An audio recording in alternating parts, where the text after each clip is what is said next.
Welcome everyone to day 2 of Havoc All-Stars. Let's get started.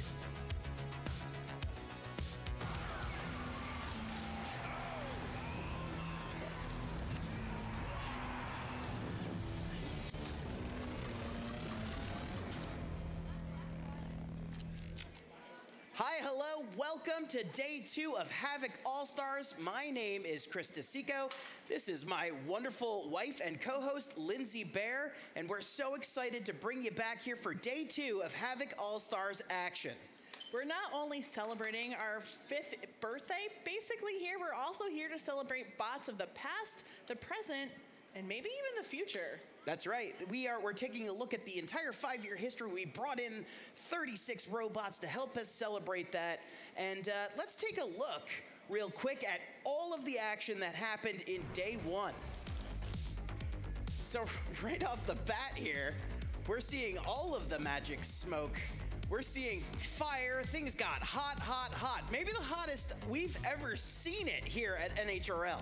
I mean, so hot that Calvin Eba had to wear those sunglasses.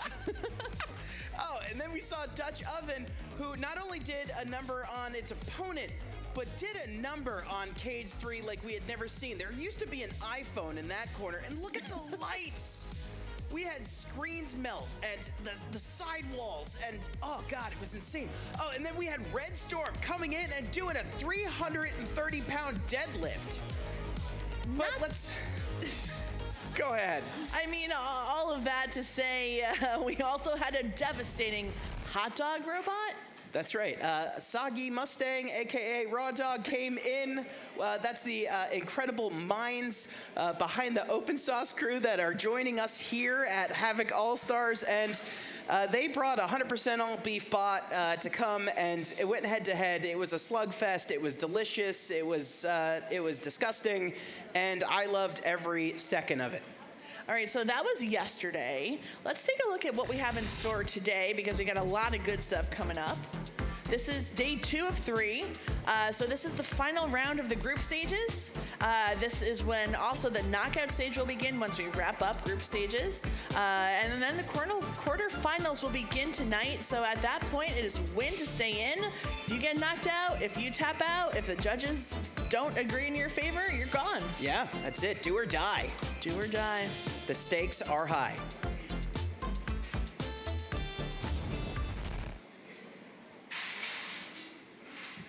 So tonight we're going to kick things off with the 12-pounders. We have Disko versus Blackjack. Let's take a look at what's going on right now in Cage 1.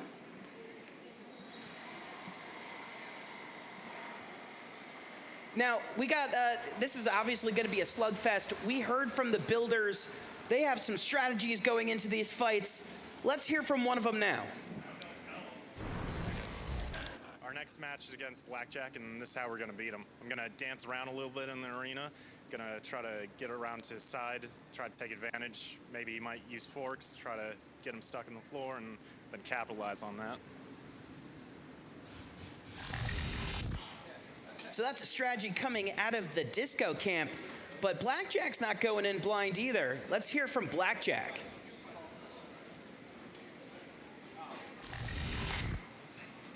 Our next match is Disko. Scary, vertical spinner, super nervous, and I'm gonna beat him the way I try to beat most of the bots I beat, which is to outlast them. I try to build durable bots, and Blackjack is gonna hold up and get a few powerful hits, which is known to do. Hopefully send him to the roof, and when he lands, he won't be working. That's the goal. We'll see if it happens. Okay. Love to hear that confidence from Drew. I mean, every bot here has earned that level of confidence.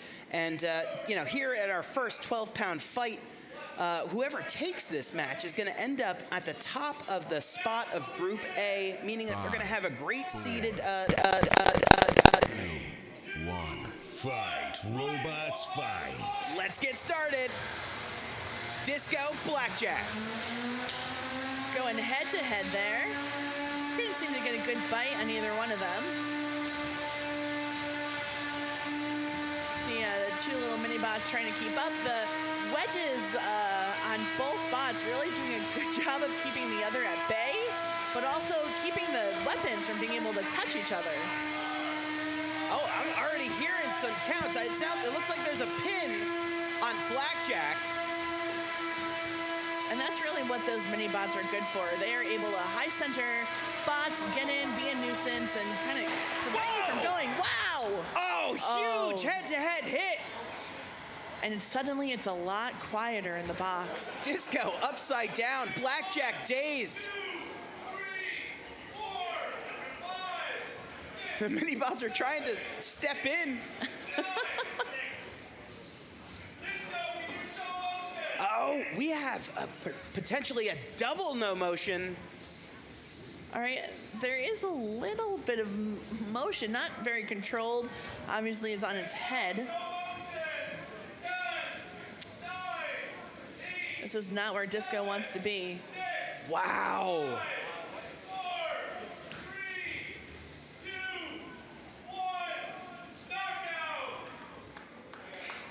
Wow, that was an unusual fight. It took really one big hit. Wow, Control, was that a double knockout? Unbelievable. We spent hours doing predictive analysis. Okay, so Blackjack was kind of shifting around. They were able to kind of show some demonstrated movement, so it looks like Blackjack actually takes that match in a knockout. Sometimes it really pays to have one wheel left working on the ground. So actually, both bots will continue on to the knockout stage because the third bot in their group went 0-2. So this was really just to determine, their rank and seeding going into the knockout stage. So Blackjack looking at the top of their group, Disko right behind them. That's right. Tough Love exiting yesterday. The new bot from Leanne Cushing. Obviously, some gremlins living in there. Can't wait to see Tough Love come back in 2024. Should be something exciting to see. Yeah, I mean, it looked like it had a lot of promise. It looked like a well-designed robot. Yeah. It looked really tanky. It was another, classic undercutter from Leanne Cushing. So yeah, I'm hoping that we see it again in the future. All right, we're gonna have another 12-pound fight coming up in a little bit. But man, what a huge explosion in our first fight. I love to open up a show like that. Just, two great verts going head to head, not afraid to spar, not afraid to have one of those fencing matches and just... Yeah, and it's interesting because they were at first really trying to find a way to get at each other because their wedges were so effective at preventing hits that neither of them could hit each other. But then, obviously, sometimes all it takes is one major hit, and you see who comes out on the other, a better exchange of that.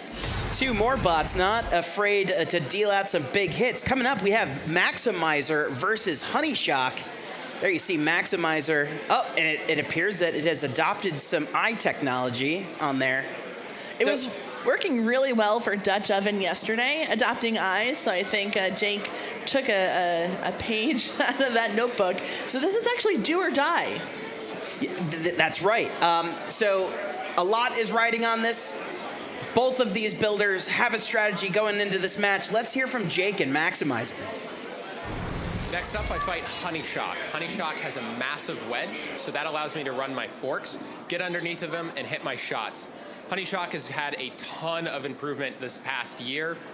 They have a test cage in Maryland, which allows them to practice and really dial in their driving. So it's going to be a much different fight than it was before.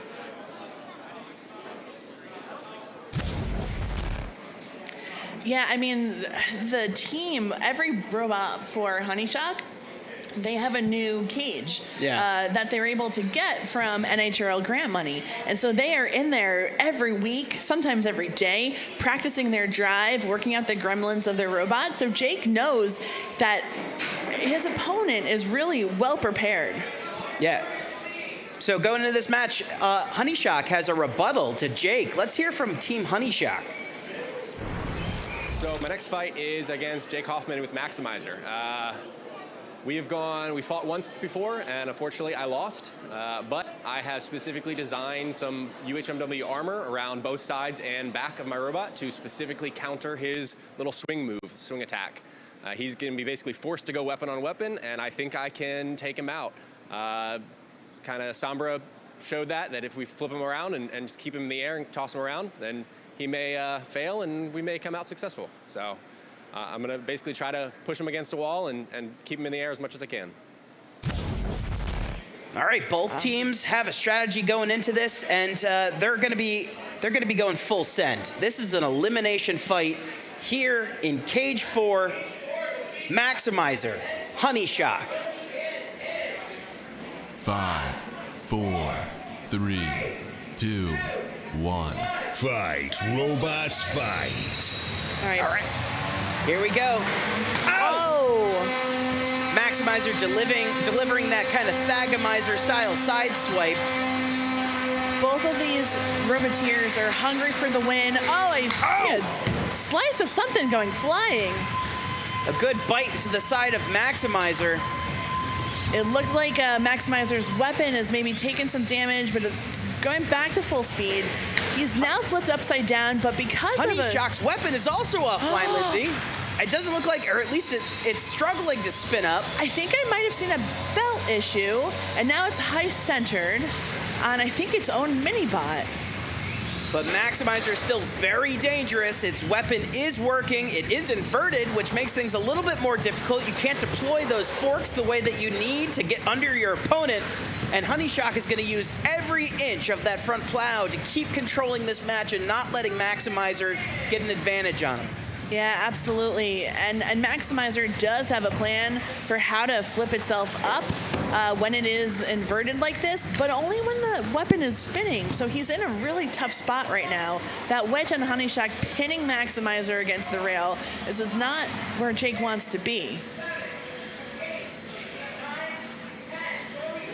There's your 10-second pin, and I just saw looks like the remnants of the belt that came off of HoneyShock there in the corner. In that exchange, it looks like Maximizer is back on its feet, but the weapon does appear to be down.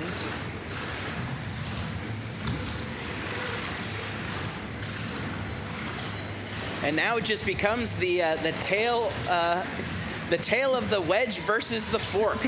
Fork versus wedge. It's part of our rock, paper, scissors formula in combat robotics. Oh. Ooh, Maximizer up on the side rail. Not sure. Oh, he's going to use his one on stick from our house bot. He's got his on stick, so if he gets stuck again, it is used up. So you know that Stack is going to try and get him up on the rails once more.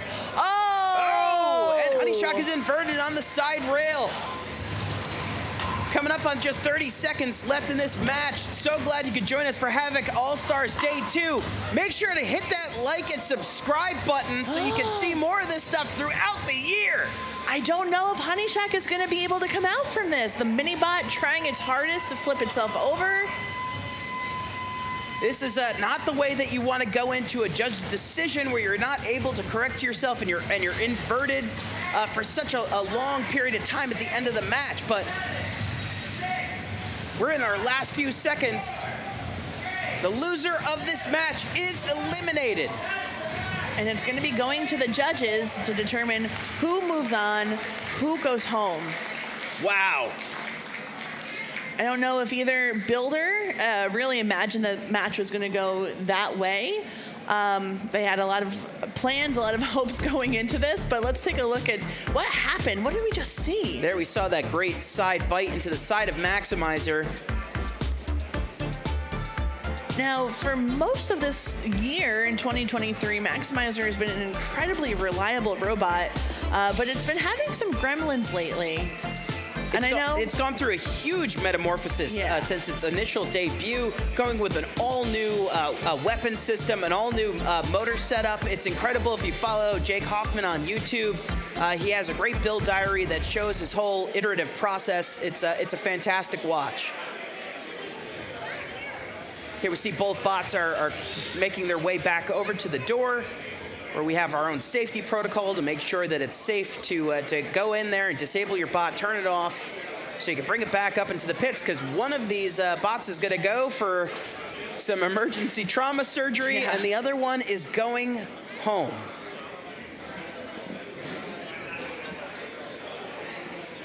And while we wait for those judges, we have another 12-pound match queuing up in Cage 1. I think it might be Cthulhu and Buzz-Kill. That's right. So this is another 12-pound matchup coming. It's Cthulhu, Buzz-Kill. The winner of this match is going to take the top spot of Group C. And you really want that top spot so that you get good seating position in the knockout round. Yeah, I mean, all of these spots are tough. There's really no easy path to victory. So you want the best seating possible to really, if you can even get an inch above anybody else in terms of the leg up on the competition, you're going to take that inch. Yeah, and so to earn that top spot of Group C, let's hear what Cthulhu has to say about this match. Well, next fight, I'm fighting Buzz-Kill. This will be my third matchup against him. So far, we are 1-1 with each other. Last time we fought, he beat me after I beat him the first time. Owen with Super Scope lost to him last time, but since then, for this event, Solwy is in our group, and we made some nice changes. We got a nice titanium backplate. We're running the new Brazilian wheels, the big beefy rubber ones, and we're a lot better suited for this fight. We're actually made a configuration for it.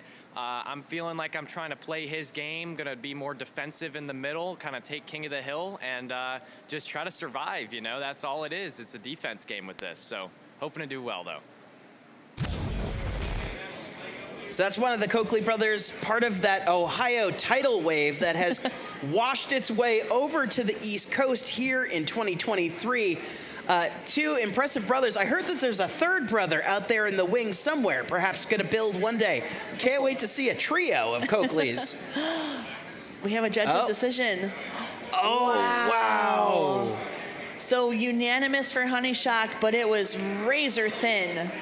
This is shocking. This means that Maximizer is out of the competition. They're going home early. Oh, wow. You know, here we are, we're at the end of the year, incredibly impressive displays from Maximizer, the iterations. Jake is obviously going to go back to the drawing board, going to come back with a better Maximizer next year. But it was so awesome to have him here at All-Stars. Yeah, absolutely. All right, let's take a look at Buzz-Kill here, because I know Liam has a plan for Corey. My next fight is against Cthulhu. So I've actually already fought Cthulhu twice. But the first time in June, he kind of obliterated me. So for my second fight against him, I had revamped Buzz-Kill with a steel wedge, and I was able to fend him off with it. I'm hoping to do the same thing this time with equal success.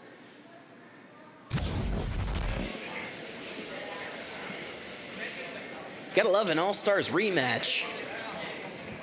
Yeah, I know that Liam has been working really hard to prep for this. He does not want to lose to Cthulhu again. I know that Corey doesn't want to lose to Buzz-Kill again, so there's a lot riding on this. 5, 4, 3, 2, 1. Fight, robots, fight. All right, here we go. We're off. Wow. Oh, no! Buzz-Kill going up and over the house spot, dumping down into the corner. Cthulhu making his way over. He's now an overcutter. Still working, still driving. But looking a little worse for wear, a little confused on its feet. Yeah, inverted. It takes that wedge out of the equation. And Cthulhu is just such a shallow bot. It's so low that as an overcutter, Buzz-Kill might not even be able to hit him. Oh! But it can hit a wheel! Cthulhu losing its right wheel. Right wheel. Wow! And it looks like that weapon is down. Wow. Oh, this is a bad spot for Cthulhu with 2 minutes left in this match. Chris, you always quote Mike Tyson. You say, you always have a plan until you get punched in the face. Right. And I feel like this is the embodiment of what that means. Oh, absolutely. Mike Tyson also said, you got a good shot at winning until you have one of your wheels ripped off. He says that all the time. Cthulhu really struggling here. Buzz-Kill being able to capitalize on this overcutter position, I think this might have actually worked in Liam's favor. Now, a reminder, both of these bots are going to progress to the knockout rounds. This is for the winner of this takes the top spot of Group C, which puts you in a great position as we make our way into the knockout rounds, which begin tonight here at day 2 of Havoc All-Stars. 1 minute left. It's still just a dominant performance here from Buzz-Kill. Cthulhu not backing down, still actively progressing Buzz-Kill. But I don't know if it's going to be enough. Both of these mini-bots have been so busy entangled with each other that they haven't been much of an influence on this match. Cthulhu continuing to cling for life as Buzz-Kill tries desperately to strip off that other wheel. It's like it's going for it. You can tell how much it wants it, and Cthulhu just not letting it. Oh, this might be its best shot yet. You can see the other wheel strewn in the background there. Our final seconds of the match. This is an odd way to end it. High centered on a mini bot, not a great look. So that is the match that will go to a judge's decision, but I feel like the judges could probably take a vacation on this one. It definitely told its own story. Incredible performance from Buzz-Kill, even spending 2 minutes of that match upside down.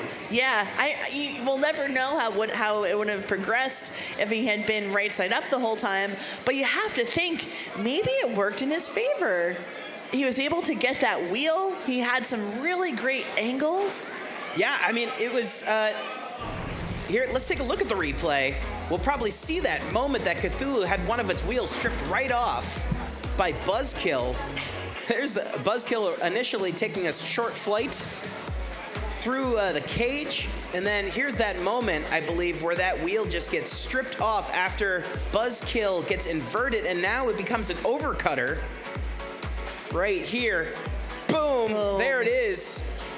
That juicy, juicy wheel. It was very gentle. Yeah.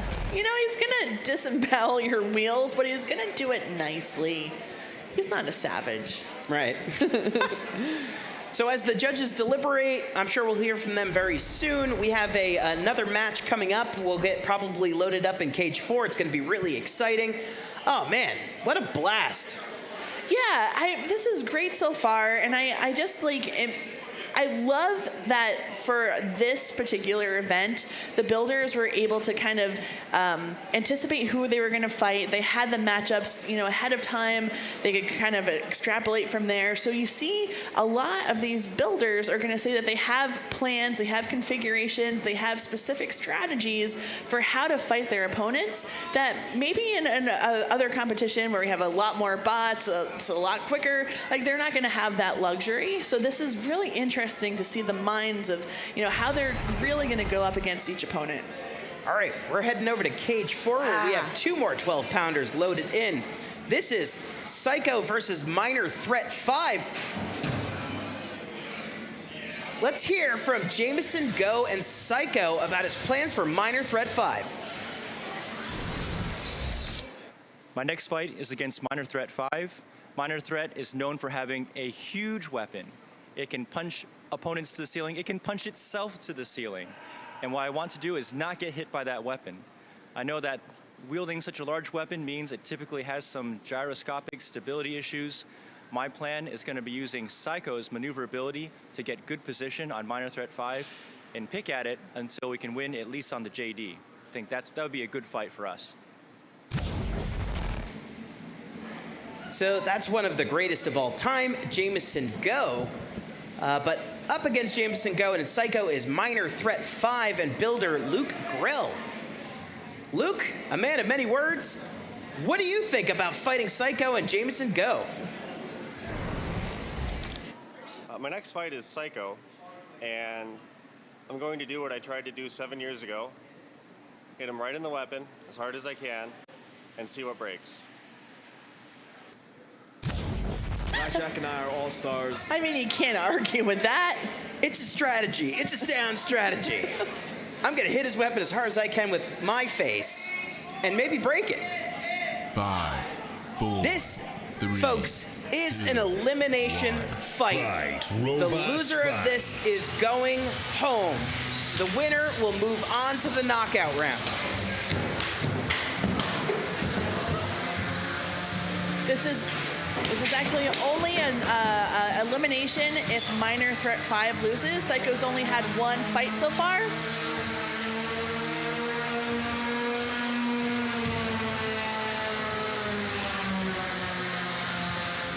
All right, so they're going head-to-head. We haven't seen any roof shots just yet.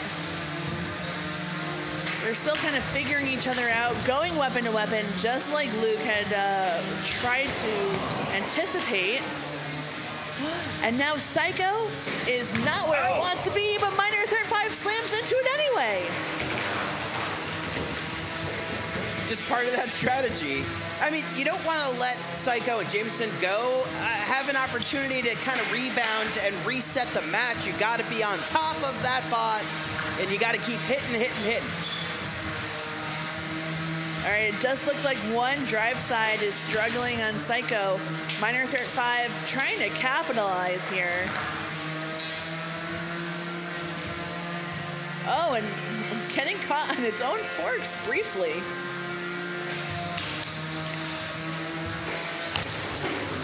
And Minor Threat 5 just trying to muscle Saiko around. Sending its own self flying through the arena, hitting a house bot on the way. That's not a good way to make friends with the house bot.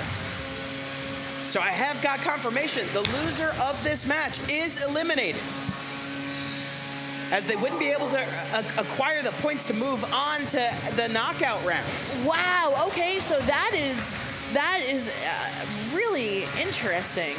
Yeah, that's probably why we're seeing the bloodbath in here with 1 minute left on the clock.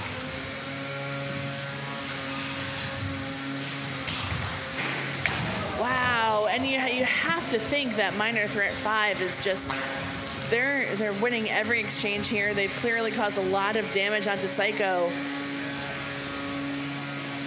Despite only having one match, Saiko, this is might be their last.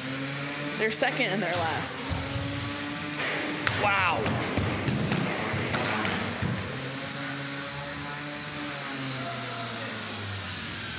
Interesting fact about Minor Threat 5, it doesn't use gearboxes. It uses a multi-belt system to save weight, keep the bot portable. Jameson's tapped out. And that's it. Congratulated Lucas, and that is the end of the match there. That was a slugfest. Wow.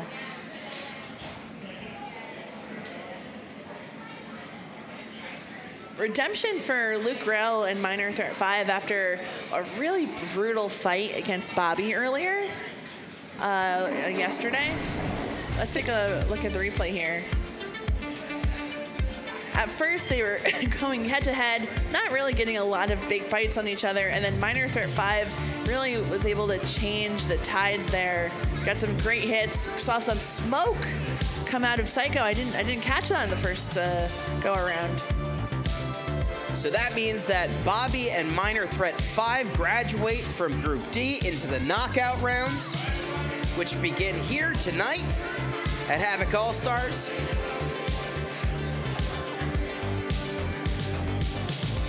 So yeah, the point system is really interesting then. You really are favored when you have knockouts, and because Bobby was able to earn 3 points from a knockout, put them in a really good position to be able to move forward, and that's part of the reason why Saiko has now been eliminated at an 1-1 record. All right, it sounds like we also have a judge's decision in our previous match. As expected, There is Buzz-Kill over Cthulhu. Pretty dominant. That's a lot of points for Buzz-Kill. A lot of points, and I'm not surprised there. Shout out to Liam. His strategy worked. Invert. take off wheels. Yeah, well, you know, that was like a new approach. Sometimes you have to adapt and overcome. And that is not an uncommon theme here at NHRL. Yeah, I mean, it's kind of the whole name of the game. He had one plan. Like you said, he's been prepping for months and months. He still was able to utilize a lot of that preparation in that fight, but just on his head.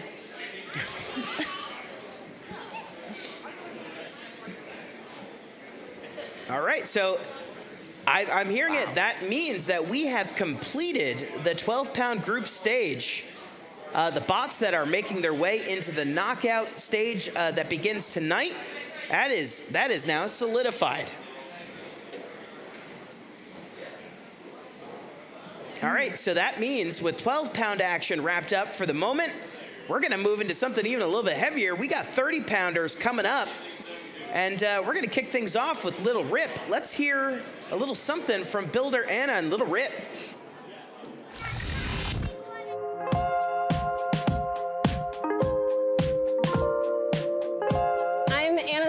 I'm from Cambridge, Massachusetts, and my bot is Lil Rip, an asymmetrical vertical spinner, and it's pizza themed. The real advantage of having an asymmetrical robot is that I only have one weapon motor and one battery system, and I can package those really close together and keep them in the one bigger side and not have to pass as many wires back and forth between the two halves. When I take the top plate off, you can really see why. I have one chunky weapon motor that runs the big hoop that sits, you know, right in here.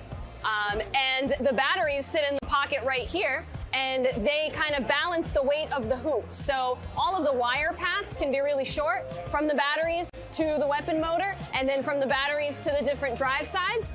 And I'm able to still maintain a good center of mass that basically lines up right with the tip of the wedge. One thing that we really like doing is pocketing out UHMW. So all of these chassis pieces are made out of UHMW plastic, and you can see that they're carved out to perfectly fit all of the different components. So we don't have to waste time with different mounts for different things. Everything already has a pocket, and it sits perfectly, and it doesn't jostle around. That also allows me to run brushless motors on the drive because I have a feature that protects that brushless motor from slurping in any loose wires that are around in the other parts. This also helps us cut a lot of weight. So typically, chassis are made out of aluminum or more steel, and this does have a steel frame that kind of holds the whole thing together. But by using plastic for the chassis, we're able to save a lot of weight for something like a flywheel, which hopefully I'll be able to integrate into Little Rip next year. The flywheel is a spinning mass, so if you've seen big vertical spinners, often when they turn, one wheel lifts off the ground and the robot becomes unstable. So something you can see on Lil Rip very clearly. And by adding a mass that's rotating in the opposite direction, you can counteract that force, keep both wheels planted, and stay super maneuverable. It definitely turns better to the left than it does to the right. If it turns to the right, it kind of tends to tip over, whereas this way I have the wedge going in that direction, so it scrapes the wedge a little better. I do try to lead with that side, but also this is the side that has more important stuff in it. So I would rather take hits on this side, but then I am always trying to lead with the wedge. Go to the left. It's like Zoolander, it can't turn left. This is AR-500. This is one of the hardest ballistic steels that you can get, Yeah, right? This is what they put on the front of snowplows and on the back of gun ranges to stop the bullets from going through. Right, that's right. So if you've ever seen somebody at a gun range firing at like one of those targets like with weird shapes, it's generally made out of a metal like this because it can stop a rifle bullet. But look at this gouge here. Yeah, wow, emulsifier. That was a crazy hit. Do you know what their kind of what their weapon is made out of and why it would be able to take out a chunk of a weapon like this? They told me it's a secret.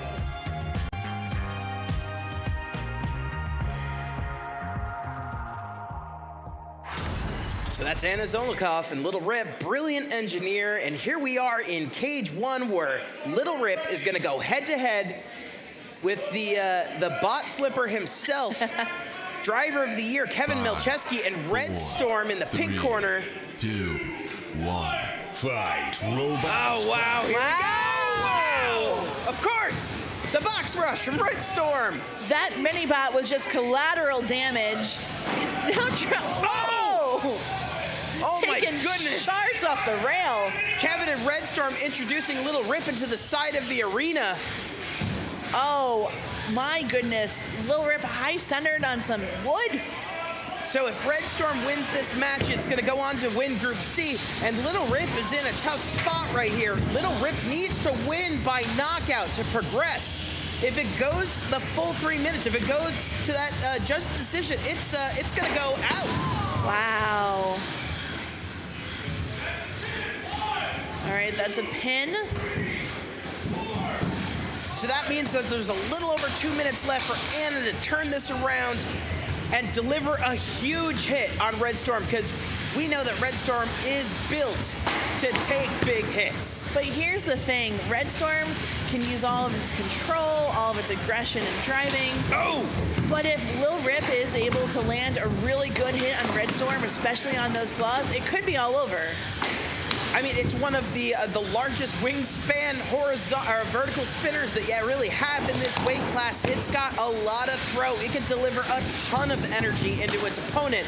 And as you can see, it's built to be tossed around also.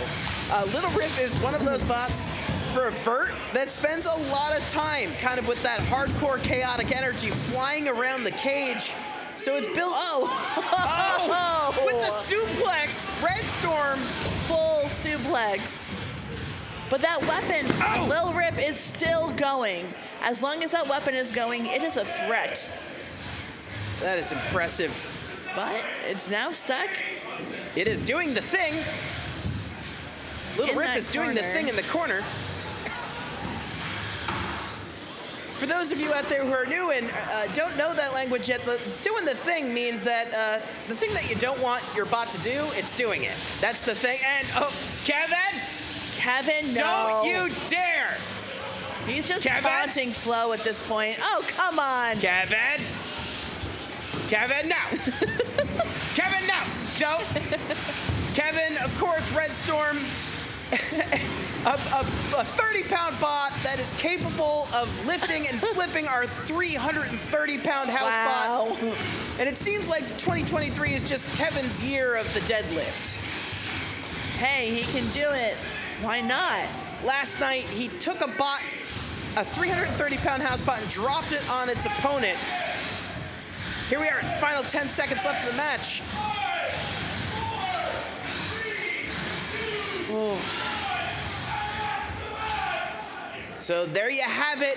We've made it the full 3 minutes. That means that Little Rip is eliminated.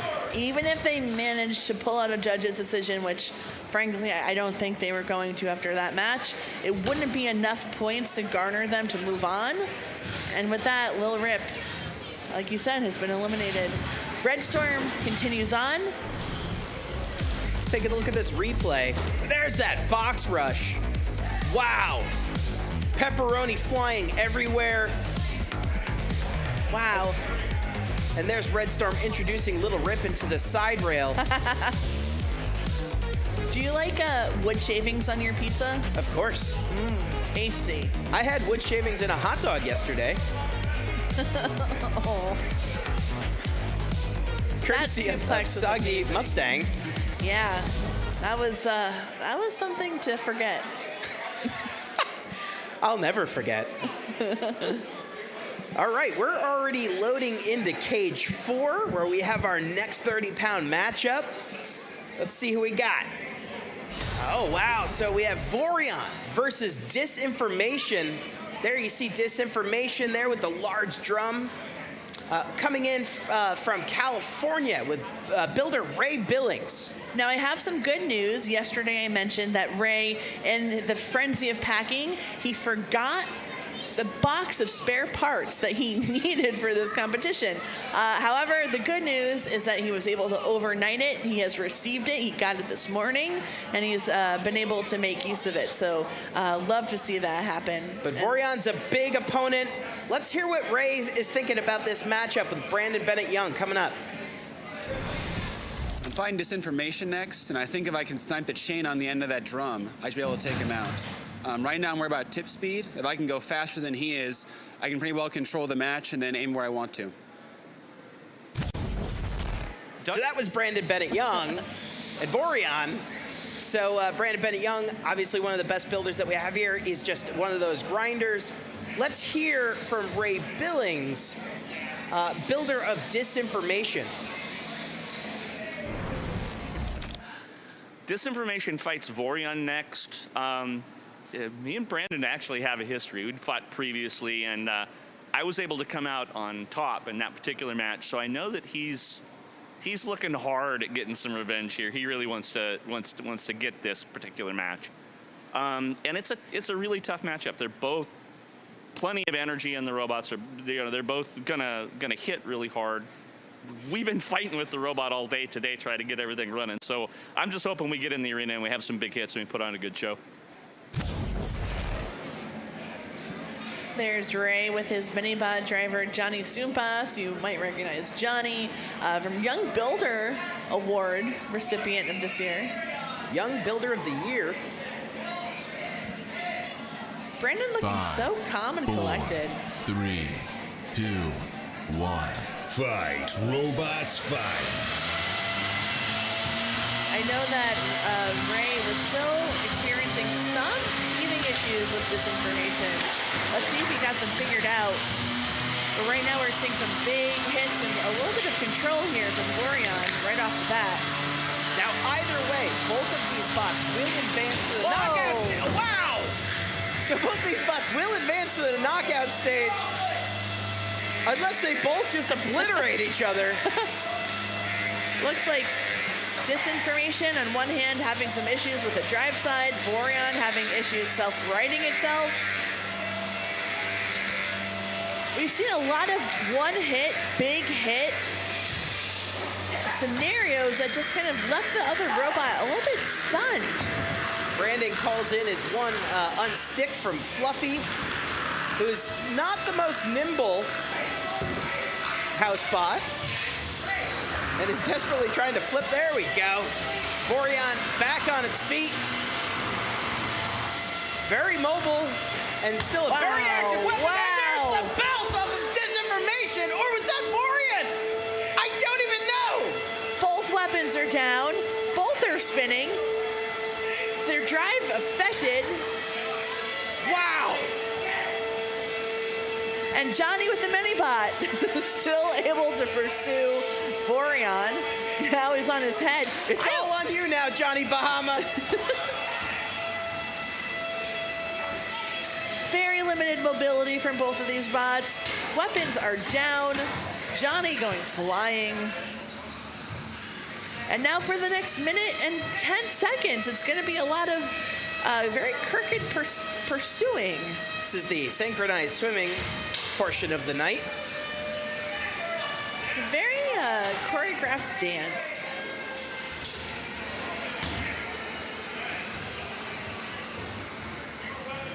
This is on paper, it's a fascinating story of tip speed on Vorion and just the sheer mass and energy stored in that big drum on Disinformation. It's probably why we saw a couple of those absolutely cataclysmic exchanges at the beginning of this match. Suddenly, Vorion has stopped. Oh! Saw a little bit of premature celebration gives a from little Ray and nudge Johnny. to Disinfo, who is now also showing again. Oh my goodness! What? There's life in Vorion! Oh, wow! 10 seconds left in the match! What happened? I don't know, but in the can it eyes of move? the judges, they are going to be very happy to see that his weapon is going again, because that's going to make their jobs a bit easier. Johnny doing a good job of getting those forks under Vorion at the end, stopping any advances from hitting Disinformation again. Wow. All right, so what an image to end on. Your weapon suddenly comes back in the last 15 seconds, full force, full power, but then unclear, did he lose his drive? Or did Johnny was he able to high center him on the mini-bot? Well, it looks like he drove his way back over towards the door, so it looks like his drive was working. It was just a great pin by Johnny in the last 10 seconds. Wow. Let's take a look at this replay. Now, at this point, both bots were spinning, and then that. the hit that really gave both of them a lot of trouble, and they couldn't quite recover for most of the match afterwards. There you see the belt that got stripped off of the corner of that drum on Disinformation. There it goes flying. I'd love to hear from Brandon why he thinks that weapon was able to come back online after a minute and a half of being dead. If you like big hits like that, make sure to like and subscribe. NHRL brings you events like this around the year. It's awesome. And our next event, our new event is going to be in January 20th, the new bot event. So all the bots that you think you know, they're all going to be new. It's really exciting. All right, it sounds like we have a judge's decision that came in our previous match. All right, so that was Little Ripto and Red Storm. As expected, Red Storm able to capture all three of those judges' decisions. And so, yeah, Red Storm is going to end at the top of Group C, going into the knockout round. Kevin is looking really good with Red Storm. It might be a bot to watch for the rest of the knockout round. He definitely is going to have an avenue to go and win the 30-pound weight class here at Havoc All-Stars. Oh, it's going to get really exciting beginning tonight and tomorrow night. Check us out, 7 p.m. Eastern Time for Day 3. Like and subscribe, and it will just show up. Smash that like button. You can gently hit the... What did the like button ever do to you? Smash it. Speaking of smashing, in Cage 1, we have Huge, one of the smashiest robots that there's ever been. I think that's a word. Oh, wow. And we see an interesting configuration from Squire in the blue square. This looks bike rack-esque. I'm looking forward to hearing from Squire, but first let's hear from Jonathan Schultz and Huge about the strategy going into this match. Huge's next fight is against Squire. How we're going to beat them is, in my mind, doing the Huge thing. They are a small vertical spinner. It's important for us not to take it for granted, so there's always still a lot of peeking and seeing if they have attachments and watching things and understanding exactly how to kill each specific robot. But it's a well-practiced strategy, so I'm pretty confident going into fight Squire. I know what I'm going to aim for, and as long as I can execute it and the robot doesn't break itself, I feel good about the fight. Now up against Jonathan Schultz and Huge is Jordan Neal and Squire, who has something up his sleeve. This looks familiar. Let's see if we can get some more insight into this. Let's hear from Jordan Neal. Our next match coming up is against Huge, and we're going to win because we've got a very, very, very special secret trick that I'm not going to say anything more about, and you're going to have to watch to find out just what it is. You know what's really funny? What is really funny, Lindsay? When Jordan was being interviewed there, I would pull Jonathan to be interviewed next, and he looked over at Squire and he goes, no bike rack. All right. Because his bot wasn't manned, he got to take a peek. But here we see the bike rack. Must have been in hiding. Jonathan Schultz and Huge, very familiar with the bike rack defense. This interesting contraption on the front of Squire. I don't know if it's going to be strong enough to really hold off Huge, but we're going to see. I'm curious how this changes how Squire does things, because it's interesting. Bot fact, Squire can drive 40 miles an hour. That is insane. That's almost as fast as I can run. I'm not good with speed. That's right? That sounds about right. So we do see a lot of effectiveness coming out of this bike rack. I'm really shocked, to be honest. Corralling Huge, like it's I'm having some deja vu. Oh! Whoa! Okay. Oh, but Huge climbs on top of Squire's bike rack and chops it in half like it was a chopstick. But something is going on with Huge's weapon. Oh, no. Oh, wait. Maybe it's spinning. Maybe it's not. Wow. Wow. So, although Huge was able to really get a gnarly hit on Squire, destroy part of that bike rack, I think it might have taken some damage in the process. I'm currently not seeing Squire spinning either, so this might have been a double weapon breaker. I wouldn't be surprised if in that hit, Huge was able to get at something that helped control that weapon. Now, either way, both of these bots are going to advance into the knockout rounds. This is just kind of flex to see who's going to get that better seating. Oh, I'm curious. Did the bike rack get sucked into Squire's weapon? Did the perfect defense become Achilles' heel on this robot? It's the most dangerous game. It's interesting, Huge, not really a bot known to have a lot of like pinning ability, but we have seen it climb over Squire and be able to kind of keep it at bay. However, that bike rack is still having some life in it. It's still effective.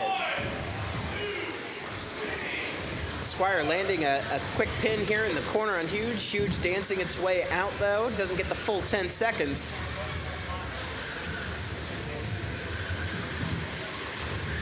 What an interesting fight. 30 seconds left. And now half of this busted bike rack is stuck in Huge's left wheel. The house bot somehow involved in this monstrosity. Wow. I don't know. Oh, wow, they actually could separate. But with only 10 seconds left, I can't imagine we'll see too much new surface here. It's really gonna go to the judges. But again, either way, both of these bots advance into the knockout rounds. Really incredible work from Squire and Jordan Neal. I mean, I was really skeptical at the effectiveness and really the durability. It's interesting. Jordan Neal is the only builder upstairs that has a round table. That's a good one. That was a good one. I'll give you that.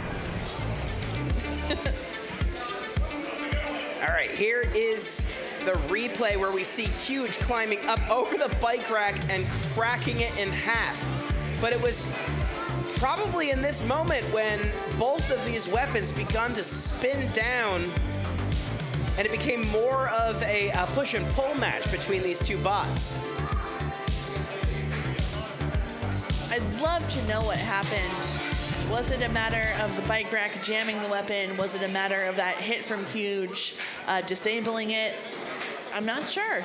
Well, speaking of judges' decisions, we have one coming in from the previous fight. And there it is. Wow. Vorion taking all three of the judges' decisions against Disinformation. That's big for Vorion. I know he had a lot of fear going up against Ray in that match, but he was able to take it out and get that win. I wonder if the point tabulations would have changed a little bit if Vorion's weapon didn't resurrect in the last 15 seconds of that match, because if your weapon gets knocked out, that counts as major damage points against you. I have to imagine, you know, for some of the judges, that may have tipped the scales in their favor. Awesome. Oh, wow. All right, well, we have Cage 4 loading in right now. Let's see who we got going on over there. Oh, I see a familiar face, and by familiar face, I mean familiar robot.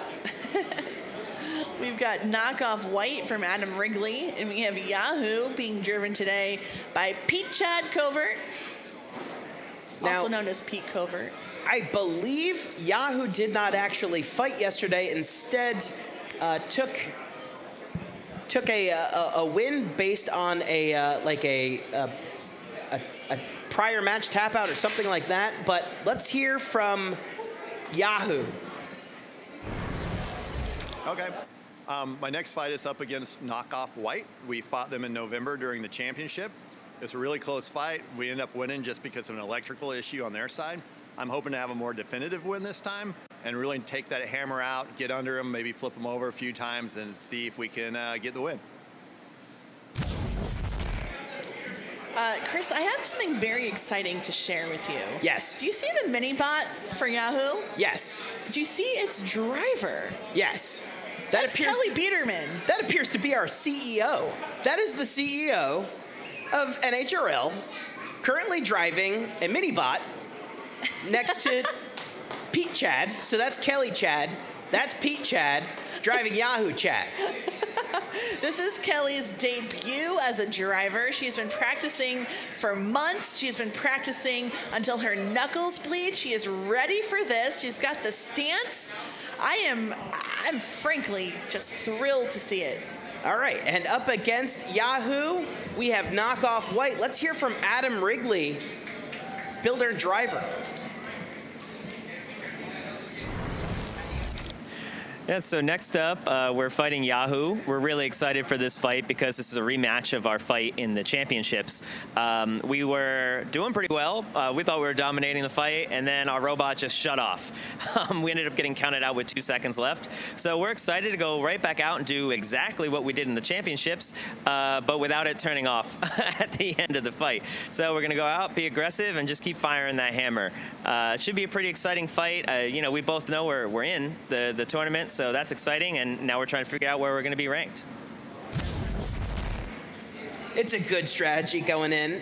Don't accidentally turn your bot off or have the bot turn off by itself. Step 1, keep robot powered on. Step 2, 5, 4. Here we go. 2, 1. Once again, Kelly's debut as a mini bot driver. Knockoff White versus Yahoo. Ooh, getting some good hits there on their forks. Kelly, I believe in you. You can leave the pink square. Doesn't sound like Yahoo is spinning at full speed. Yeah, that is not the sound. And there's Knockoff White with the pin and dropping that razor sharp hammer. Wow. I don't see. Nope. There we go. There we go. Yahoo lives past the sword swipes. Pete Chad is gonna have to get out of this corner. I know that Yahoo was having some drivability issues earlier in the day. Pete did a lot to try and diagnose and fix what was going on, but all these hits from Knockoff White are not helping. Knockoff White trying to snipe that belt right inside that pocket in the front of Yahoo, but he's still spinning. He's still spinning. He's still driving against all odds. Oh! Wow. Oh! Oh no! Can Yahoo get out of this? Knockoff White just relentless with those hits. That hammer is one of the most powerful weapons in this entire competition. Knockoff White seems to be giving Yahoo a little space until it decides not to. Hitting right into that wedge now. Weapon still going on Yahoo. Ooh. That top armor is doing a good job of keeping that razor sharp hammer out of those juicy internals. This Knockoff White is no stranger to piercing top armor, getting in there, hitting a battery, slicing through a wire, knocking out a speed controller. Oh wow, there you see it again. That hammer being delivered perfectly into that gap, trying to get that belt. Somehow Yahoo is still moving after all of these hits. Well, it doesn't matter if you're Yahoo Chad, Pete Chad, Kelly Chad. Chads don't give up. Knockoff White just really having its way with Yahoo here. I mean, Pete doing everything he can. Pete's doing everything he can, but it's just, this is a tough one. So the winner of this match is gonna, basically it's a winner takes all for the top spot in the group of Group D in the 30 pounds. Oh boy. These forks on Knockoff White are really doing so much work. Oh! Whoa, okay. That's the match. A lot of excitement, a lot of enthusiasm coming from Bots FC. Kelly, you made it 3 minutes in your first match. You didn't even get destroyed. She was able to evade all hits from that hammer. Pretty good. That's a good feather in your cap for your first match.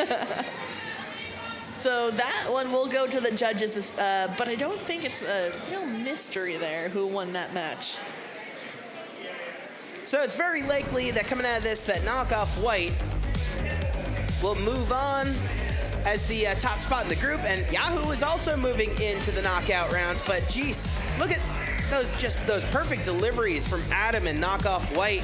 Oh, although it does look like a wheel or maybe a wheel it looks protector. like little, I think it's little pads that they put on the ends of their drive assembly there, just in case they ended up getting a bite taken out of them from that really powerful drum. That's right. There are no wheels, of course, on Knockoff White, so I don't know what I was thinking there, but... So Knockoff White is one of our shufflers here today. You can see it doesn't have wheels. Those long white legs on each side of the bot they run at like 100 miles an hour, and it just kind of just shuffles around the box. It's really incredible to watch up close. All right, so we got the judge's decision that just came in from the previous fight. Let's take a look at the numbers here. Wow. Okay. So unanimous judge's decision for Squire. It was pretty close, but nonetheless, Squire taking home the win on that one. That bike rack doing the job. Incredible. All right, and so that concludes the group stages for the 30-pounders. That means that the next 30-pound match we'll see is going to be the knockout rounds, the big knockout rounds coming up tonight. Let's take a look at how we decide the tiebreakers in these point scenarios. So if bots have the same number of points as they exit their group, there's going to be that head-to-head record. The fastest knockout time is one of the factors that's calculated. The average judge's score and your seed at the tournament start. So yeah, first they look at your head-to-head record. The second thing is if that doesn't help, then they go to the fastest KO time. If that doesn't help, they look at the average judge's score. And then if all else fails, you look at the seed, the tournament start. So a lot of things going into play. It's not just who we feel should move on. It's not arbitrary. Gil and the team have really spent a lot of time thinking about this. So tiebreakers, they might happen, but we got a plan.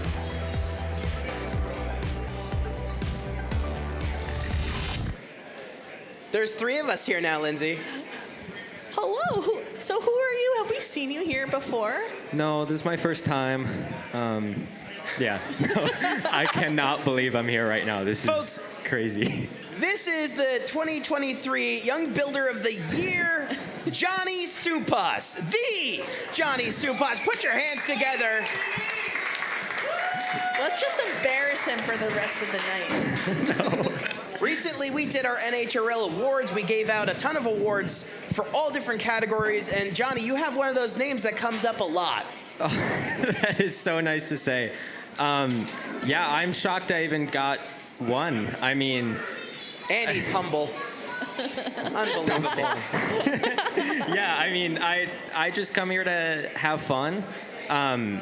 And every fight, win or lose for me, it's just as long as it's entertaining. I'd rather lose in a really exciting way than win in a boring way. It's interesting. You are one of those folks that you mentor and you pull in all of these other builders into your orbit, and you help elevate the sport and all of these other incredible builders.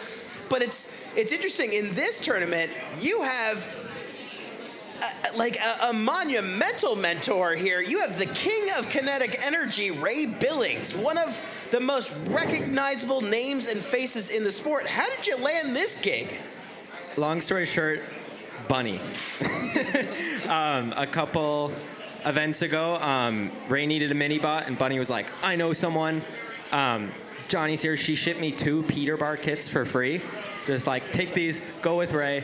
And Ray is so amazing. He's just an amazing person, and it's so cool to be around my idol in the pits, and to drive next to him. It's really like surreal to me.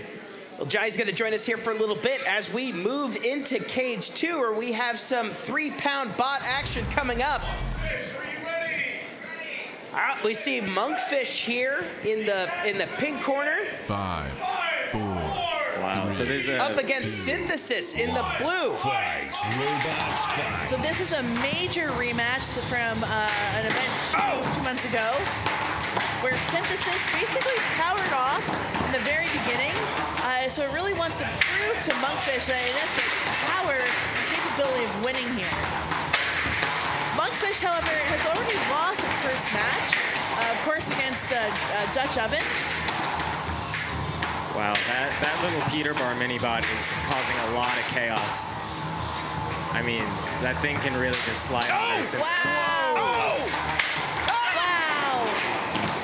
These are some of the biggest hits that we have seen actually land on Monkfish, who is usually so good at being able to deflect and avoid. But Corey and Synthesis, he has something to prove here. He's hungered for this win. I am so impressed at this 3D printed robot coming out of the Monkfish corner, going head-to-head with this weapon on Synthesis that we saw cut through 2 world champion Beetles in the same fight.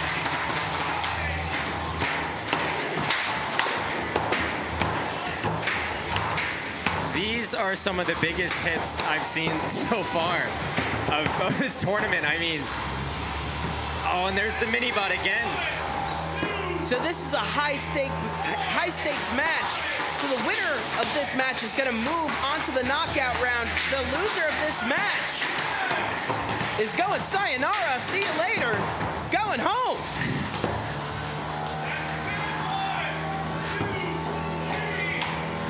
Yeah, and Rachel's right. Remy doing an amazing job piloting that mini-bot. Great pin, yeah, absolutely. I can already, I'm calling it, this is going to be a close decision. You think it's going to go a full more minute? Both of these robots are so durable. Another pin from Monkfish's mini-bot. Oh! And Rachel's thinking around the side, and Synthesis trying to take a shot at that side armor. It looks like the left drive pod on Monkfish is all seized up. Wow! Monkfish in a tough spot, but still that weapon is working.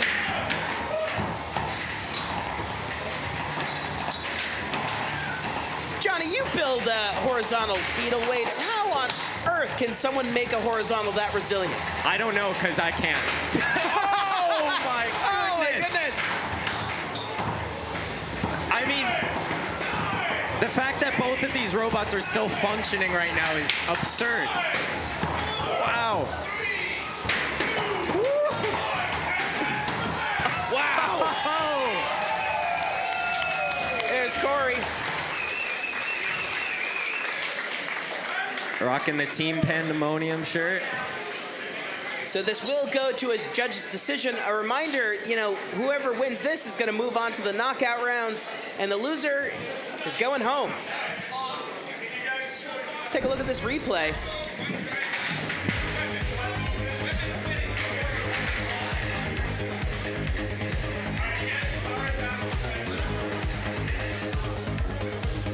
Look at that. A lot of these exchanges went to Synthesis. That mini-bot was so effective at controlling the fight. Yes, so great pins coming out of the Monkfish camp, but as far as those scoops and roofings, you know, that's definitely going to go to the Synthesis camp.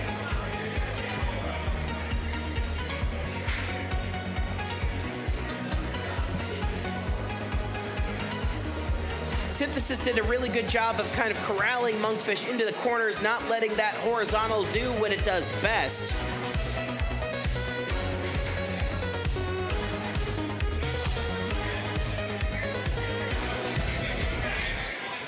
And we're back here at the desk with a new face and a new shirt. Welcome, everyone. Ricky Willems. Hey, everybody. Good to see you all. Welcome. Well, welcome to me to Havoc All-Stars. All right. What a fantastic event. Oh, we needed the support. It's good to have a fresh face, and once again, here for you. A very attractive shirt, Ricky. Oh, thank you. Yeah, I just said that. Right off air, I said that. It's a great shirt. Thank you. Thank you. This is vintage Ricky. Ricky, you are just in time for another judge decision that just came out. Let's see the points.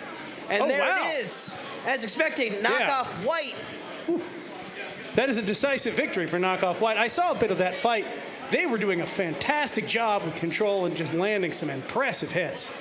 It seemed like Yahoo did have some issues to work out with that drum. Hopefully, Pete Chad can get back up into the Pete Chad pits and fix Yahoo Chad in time for the next round. All right. Well, we're going to go to cage 3 for another fight here.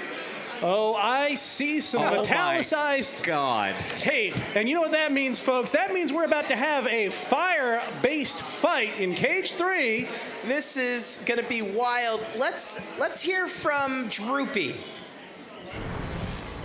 So, I'm going to be fighting Calvin Iba next with his robot Mixtape. The problem being, I've lost against Mixtape before.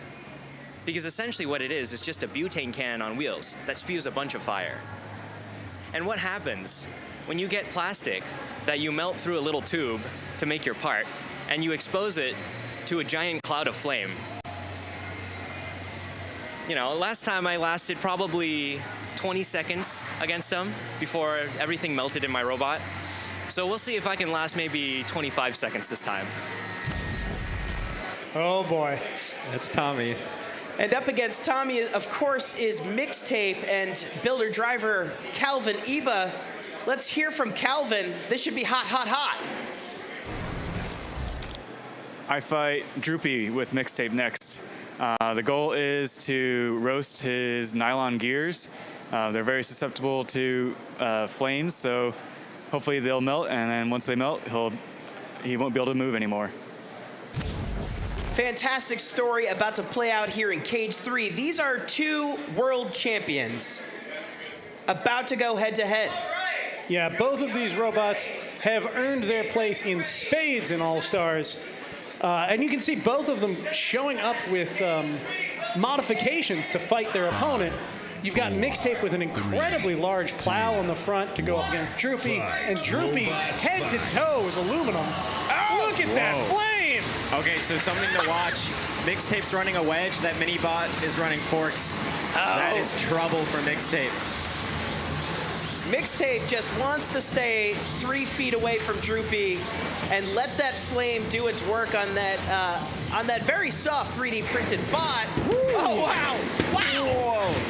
That robot is flying around. Droopy gets very unstable, very fast. These 3-pounders are so thunderous in person. I mean, you can feel everything. And there's the thermal cam showing you. I would not want to be out. Droopy's in the what an incredible pin! Droopy is up on top of one of the iPhone Droopy cameras. is stuck. Absolutely barbecued. Worst case scenario for. Oh, it's smoking. Oh my gosh. I don't know if that smoke is from the motors or the fire, but it is incredible. Calvin is smiling right now. Oh, no. I like my Droopy medium well. That was ages ago. Yeah. The house bot's going to do its best to get Droopy free from this corner, but I don't know if it's going to work out. That is a tough spot. Droopy might be like fused to the corner. Droopy has been melted. Oh my goodness. Ladies and gentlemen, Droopy has put a blade entirely through the camera in the corner. The iPhone is pierced. This is going to complicate the warranty. Wow. Oh, wow. Well, iPhones are not Droopy-proof. That is apparently. true. And apparently Droopy is not iPhone-proof. No. That is a mutually assured destruction right there. Who would have thought that that would have been Droopy's weakness? Tap out. Unbelievable. What a fight. What fire. Mixtape is, man, they are bringing it today, aren't they? Things got very hot yesterday with Mixtape. I didn't see this as the end of the match. But it was entertaining nonetheless. Look at that. iPhone cut clean in half? That What blade happened? is in the iPhone. Somebody call Tim Apple. Tim Apple? Yeah, the guy who made Apple. Yeah, Tim Apple. Wow. Who gets to keep that? Calvin, who put him there, or Droopy who killed the iPhone. I think they borrowed it from one of the camera operators. Yeah, that's my iPhone, guys. Sorry, Ricky. Yeah. If anyone needs to call me, I'll just don't. I hope you uploaded everything to the cloud. Mm-hmm. Because Droopy just uploaded that phone to the cloud. We're gonna hop on a replay here. Look at that. Man, Mixtape is just so dialed in today. That fire not only is hot, but it has a sticky factor to it. It is burning so rich that when it hits a robot, it is continuing to burn as that fuel sits on the surface of the robot. And that is so much extra heat that ends up, you can just blast for a moment and that heat remains for a little bit longer compared to a very hot flame where you have to be on them the entire time for it to be effective. That is a happy man. Look. He needs those sunglasses. Look at the reflection on his face, this like glimmer. I am so excited that we have the new edition this year of the thermal cams that gave us that great shot. Show you that it was like the average temperature in there was like 150 degrees. That's insane. Can you imagine being in front of that flamethrower on the front of Mixtape? Yeah, just being outside of the cage with 2 layers of bulletproof glass separating you, you feel that heat. Yes. Being inside the cage, not in front of the fire, it is hot enough that the electronics start shutting down. And being in front and actually blasted by that is a whole nother story. I was really worried that Mixtape's thin titanium wheels were going to get nicked by Droopy, but I was not worried. I should have been worried about that iPhone. I'm sorry. I'm sorry about your iPhone. It happens. It happens. All right, it sounds like we have a judge's decision that just came in from the previous fight. Let's take a look at the numbers. Across the board synthesis. Yeah. That's a pretty fair ruling right there. I think that's what we expected there. So that means Monkfish is, I believe, going home. Synthesis moves on. This is going to be an insane fight. I've been waiting for this. This is Chainsaw Kitty and Caldera. I believe this is a rematch. We're locked and loaded. 5, Chainsaw Kitty coming out of the blue corner. 3, 2, 1. Glenn and Caldera coming out of the pink corner.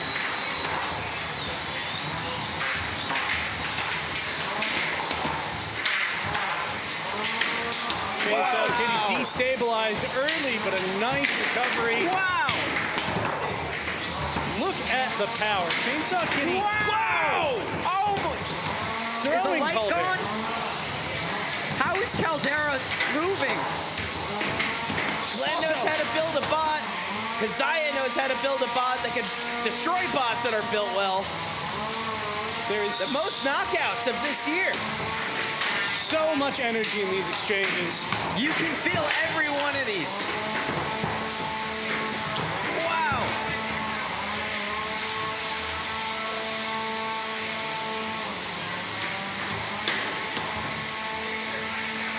Oh, Caldera is starting to have its armor ripped to pieces.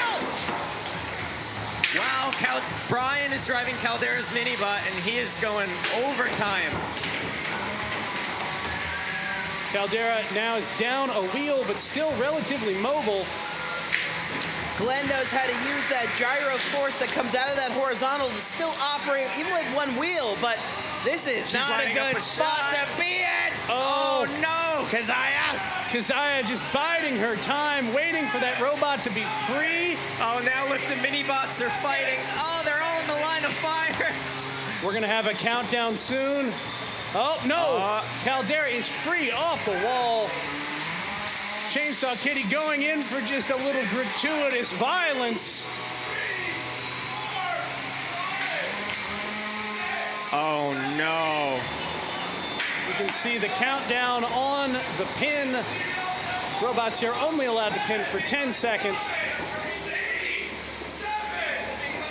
This, however, is a real countdown. This could be it for Caldera, ladies and gentlemen, unless they can wiggle free. Oh, here we go. We're getting the unstick for Caldera. Wow, that is a tough angle for a horizontal to be in. Oh. Oh. All right, unstick accomplished. Oh! Chainsaw Kitty not going to leave that for long. Part of Caldera's armor package is now under the bot, making it even more difficult to drive. Oh, that wheel guard is in their weapon. Look at that.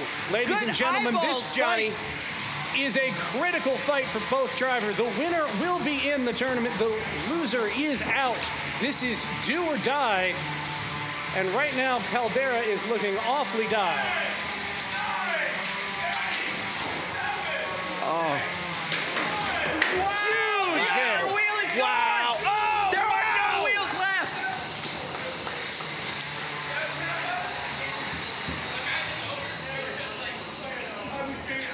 The match has ended. I don't think that we got to get a proper count out there, so it will technically be going to the judges, but I don't think there's any mystery there as to who's taking home the victory. Keziah with the celebration punch through the Lexan glass. Only person here that can do it.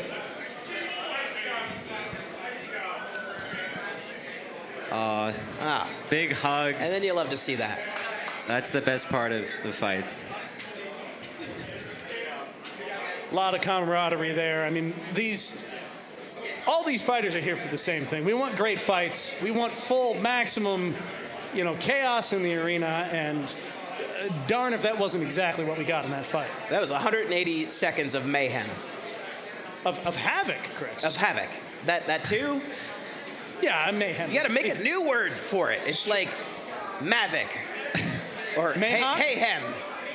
Mayhawk. Mayhawk. Stay tuned for Ricky's new bot, Mayhawk. Wow, that is why both of these robots are at All-Stars for fights like that.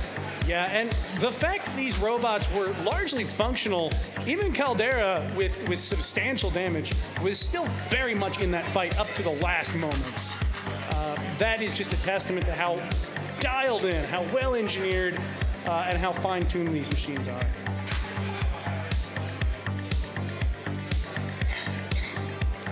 I was talking to Keziah upstairs a bit earlier when we were recording these interviews, and I gotta check the exact numbers. I don't recall the exact numbers, but Chainsaw Kitty's number of knockouts for the year for the Beetleweight division, I think, is sitting at the top. Yeah, this is a bot that can knock out virtually anyone in the Beetleweight class. It's a robot that in a very short period of time, I mean, this is not a robot that's been here a long time. What, this is only a year and a half in, I want to say? I think it's only like 13 or 14 months. Yeah, like just over that year mark. And in that time, to have ranked up that many knockouts, to have gotten that far in the career in that short period of time is an incredible feature. Speaking of incredible features, check out the new iPhone, new from Apple, now complete with a little bonus lightweighting package. I don't know if we can zoom in here just a little bit, but this is a huge, massive chunk of iPhone that was taken out of commission by Droopy in that last fight. And also, I work with my hands a lot, right? So, I weld, I cook, I do all sorts of things. I can barely hold this phone right now. This is like steaming hot. I'm not gonna have fingerprints in a moment. Like this is, it's roasted, it's toasted, it's smashed and diced. And this was sitting behind a protective steel casing. If you can look at that, it is. I don't want to touch that area. It's glass, it's metal, it's shattered. That's a lot of damage for something that had to bounce off 4 other surfaces in order to make this impact. Anyway, we're going to go to a judge's decision for that last fight. I don't think there's any mystery what we're going to see. Ready? There it is. Chainsaw Kitty across the board, 14s and 15s. I think that's well earned, don't you? Absolutely. And Johnny, congratulations. There's a warm patch where that phone was. You were not kidding. This is hot. Yeah, the desk is hot. Oh, he was not lying. This thing is. It's cooled off a lot in the last 30 seconds, but it's a massive amount of heat coming off. All right. And it smells like cancer. We're gonna pop into cage 3, where we have Chubby Unicorn versus Crashfest. Let's hear from Chubby Unicorn. Next up is Robert Rund with Crashfest. And I'm going to beat him by getting around to the sides, getting to his wheels. Robert is a terrific driver, and the bot is basically bulletproof other than if you can get around to the side. Unfortunately, he's a good driver, and it's bulletproof. So getting around to that side is going to be really difficult, but I can try my best and see what I can do. Something, I don't know what it is. Something there just makes me believe in him. It's maybe the shirt. It could be the shirt. Could be the shirt. Folks, it's the shirt. All right, let's hear from Robert Rund and Crashfest. The resiliency of Crashfest. It's the little sand shovel that could. Every fight I go into, I always have a shot. It's, as I've always said, I need 9 points. Charge straight in, keep the forks forward, and whatever happens, happens. I always fight to have fun, and being an all-star is awesome. Oh. Well, folks, that's why he's an all-star. He is absolutely, I mean, everyone here has earned their place, but Robert is one of those competitors where you look at the robot, you don't immediately see why that's there. If you don't know better, you're like, this is a strange little sand shovel toy. Man, as a shirt aficionado, I gotta say, I enjoy that holiday fashion. 5, 4, 3, 2, 1. Fight, robots, fight. Wow, big box rush. Crashfest trying to get on top of Chubby Unicorn before it gets a chance to spin up, but it is now spun. Wow. Crashfest just has to keep this up for 3 minutes. And if anybody can do that, I gotta say, it's probably Robert Rund. You can see those AR-600 forks on the sides of Crashfest. We're able to just kind of glance off that incredible vertical on Chubby Unicorn. So impressive. And I mean, that is exactly why they are AR-600. For the folks at home that might not know that, AR-600, 600 is a reference to how hard that material is. So essentially, the harder the material is, more likely it is that impacts are going to bounce off rather than dig in. And those sparks are a result of the weapon on Chubby Unicorn just bouncing off over and over and over again. We've seen the materials adopted in combat robotics kind of progress through AR-400, 500, 550, now AR-600.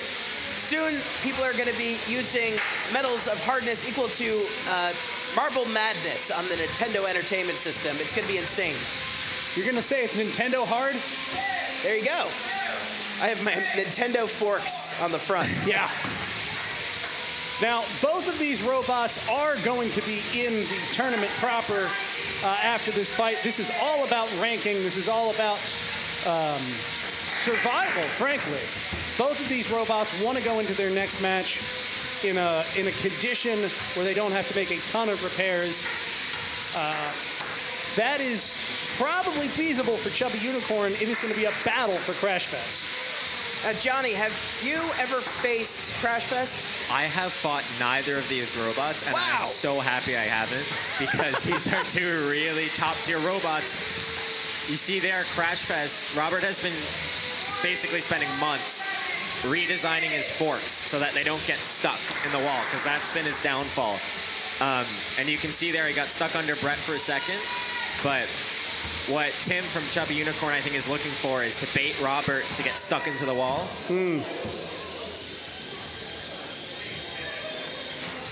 You can see that is some aggressive tapping there, showing a lot of control.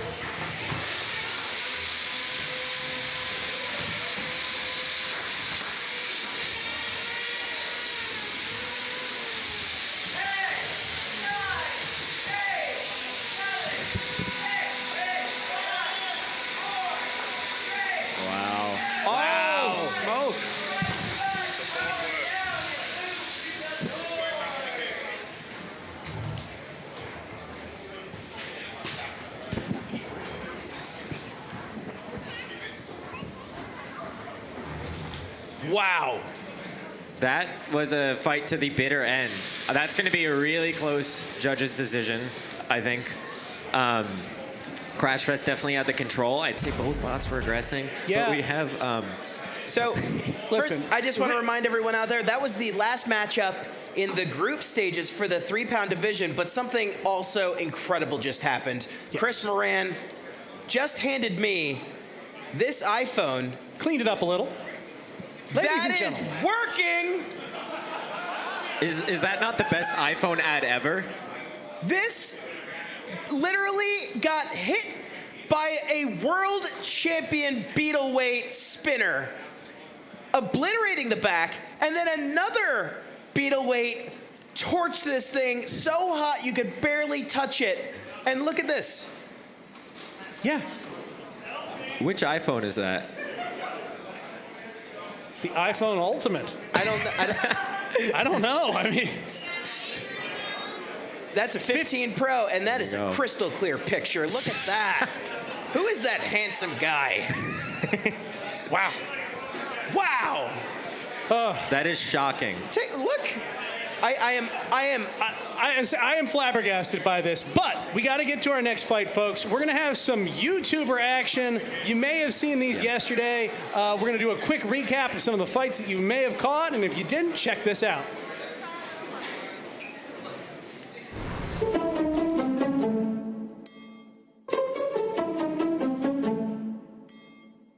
Facing evil henchman Sam and Alvin and the Chipmunks will be William Osmond's Soggy Mustang. And I'm seeing some chefs. Tell us a little bit about Soggy Mustang.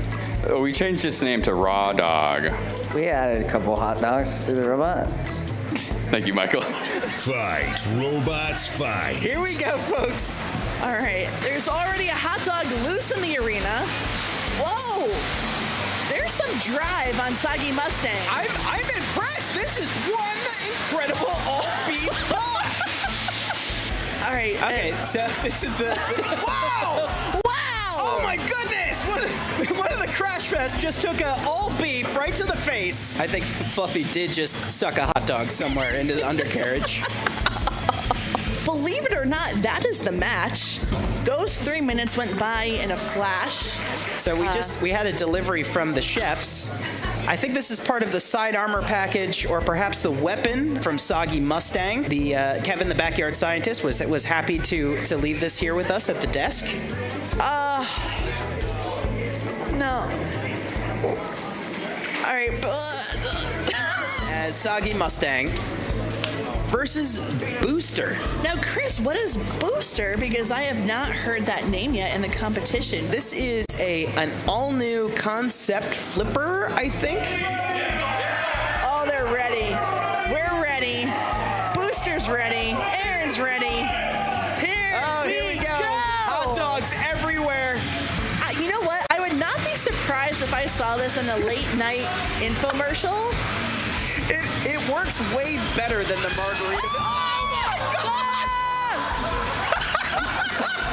Hot dogs rolling everywhere. Oh no! All right. System. Is this robot high-centered on a hot dog? It's oh! What? There we go. Oh! This is the weirdest thing I've ever seen in my life.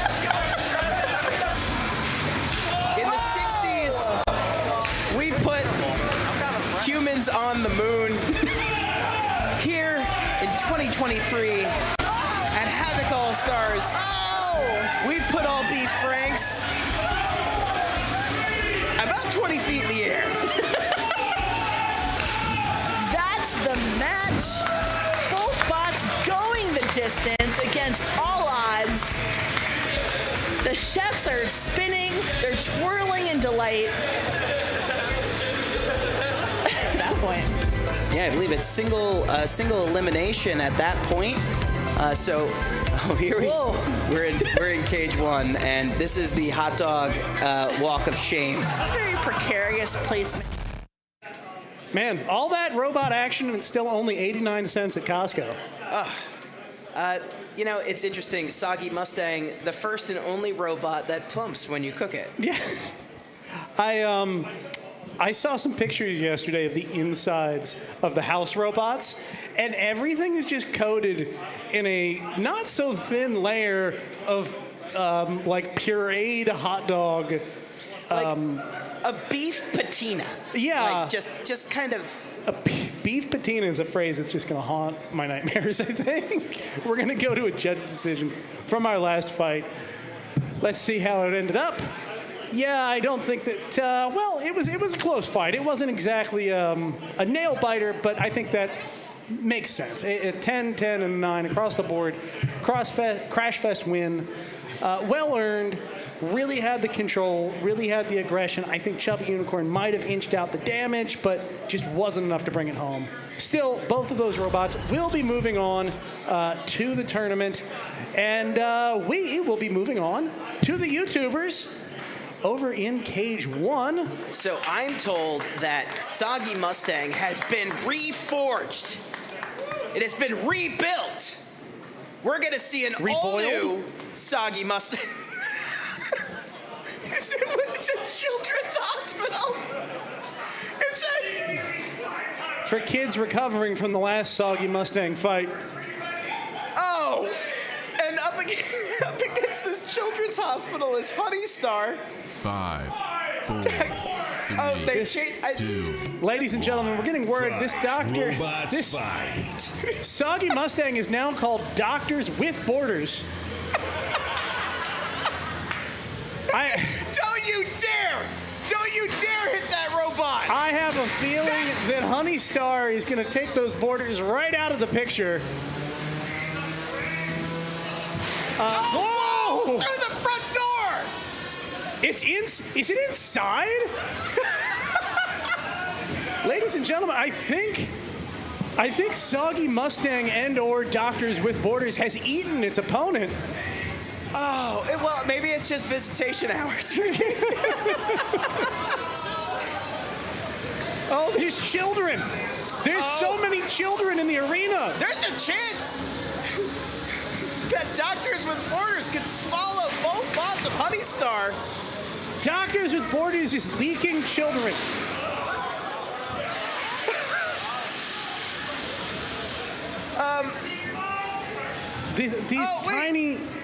These little people.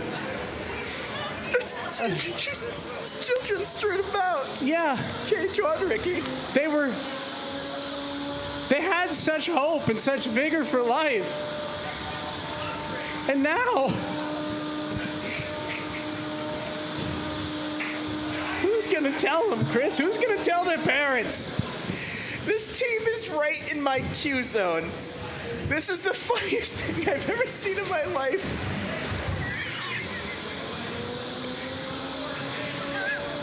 Is this a children's hospital for ants?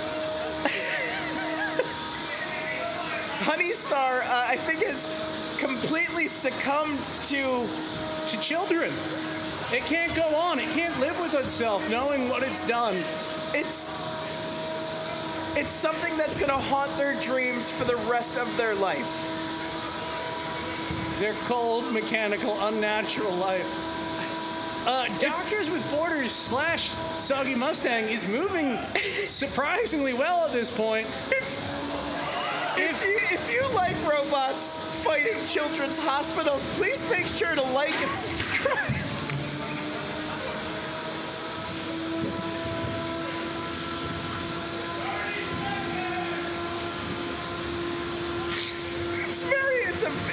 It's a well-built hospital. No, well, maybe, I don't know. You say that, then. Look, it's very welcoming. It's still a patient in there. You might say this hospital just comes along and welcomes you with open arms. They really bend over backwards for you at the Children's Hospital for unlucky kids. The team looks confused. I'm not sure what they were. I don't know. I can't read lips, Chris, but there is some banter. I gotta look. That kid is in a wheelchair. HoneyStar, you monster. That kid is holding its chemo treatment in its hand. The humanity. Face down. I've never seen anything like this. She doesn't know. Like, she's just smiling. They were gonna get better, Ricky. They were gonna get better. They're all gonna get better. And such hope, such vigor, such life. It's a lot of mourning to be done here. And I understand, you know, it takes time to mourn. It takes... recovering. Yeah, those... You see the sign? It held in. Yeah. I mean, there's going to be no doubt for whoever comes along what that building was for. Let's the see, kids might leave, but evidence of what HoneyStar inflicted. Here's a replay of this war crime. This moment that we see the children tumbling out of the children's hospital.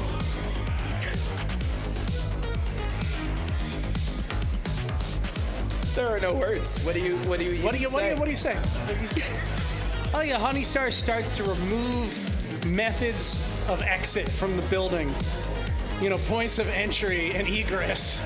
Windows and doors fall off, making it harder for the children to escape until such time that the walls are literally blown off the building and the children are strewn about the battlefield.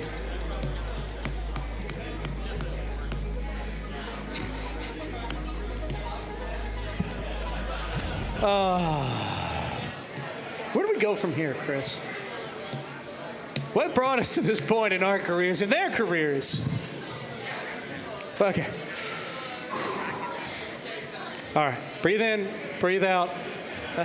We're going to set up for the bracket tournament, ladies and gentlemen. Little palate cleanser. This is when things get super real. In case that wasn't real enough for you. This is where we go into a do or die kind of situation. The heat gets turned up. We battle our way to the finals. We're going to start with the 12-pounders. Here's the bracket. You can check it out. Blackjack going up against Sombra. Buzz-Kill against Minor Threat 5. Excuse me, I started to say 3. HoneyShock versus Disko. And Bobby versus Cthulhu. This is an absolutely stacked bracket. 4 fights. No slouches amongst the bunch of them. What are your predictions here? What's the fight to watch, Chris? I'm expecting, well, 2 great horizontals going head-to-head in the Bobby and Cthulhu corner, as it's known. But in the Midwest, they call it Cthulhu. Of course, Sombra and Blackjack. 2 very powerful verts going head-to-head. Every single bot here at All-Stars is an All-Star. So this is going to be an exciting bracket at every single stage until we've crowned a champion. Yeah, I love the contrast that we're seeing in some of these fights. Some new robots, some interesting designs, some classic designs, some older robots. Disko versus HoneyShock, really an interesting matchup. Oh, sorry, folks. Just let me forget. Just let me forget what just happened, please. I want to be clear here. I was in the middle of talking. I was looking off screen, and I'm told you need to look on screen. They're shoveling babies. They're shoveling babies into a box on screen right now. Shovel up the children with their own children's hospital. At least it's got children in the name. There's no hospital more suitable for shoveling up children than a children's hospital, right? We're just giving away children like they're candy. Kevin, I want a child. Give me a child of my own. I don't know if you're ready for that, Chris. Oh no. Oh no. What are these children?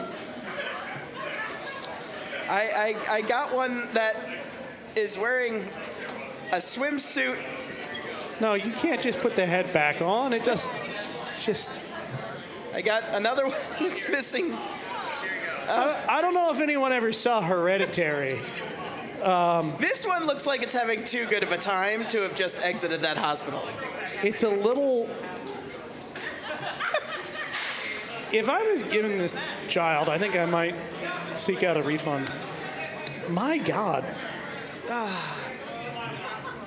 don't. They're not recovering. No. Well, I mean, that one looks like it might. This one. But Blondie has a chance. I don't think. The PTSD will just never clear. No, yeah, I mean, she's not going to be okay.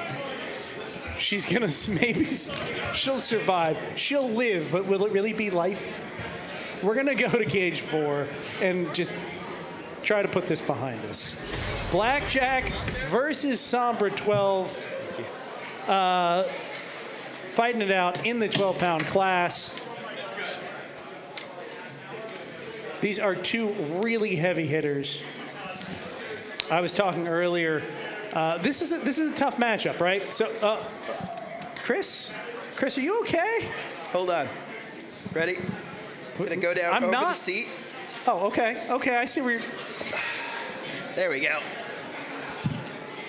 Please consider making a donation to Doctors with Borders. No, it's Doctors with Borders. It's Doctors with Borders. They're a completely different organization. Yeah. $0 contributed to Doctors with Borders will go to Doctors Without Borders, just to be super clear. So, okay, going back to Cage. We were going to Cage 4, Chris, but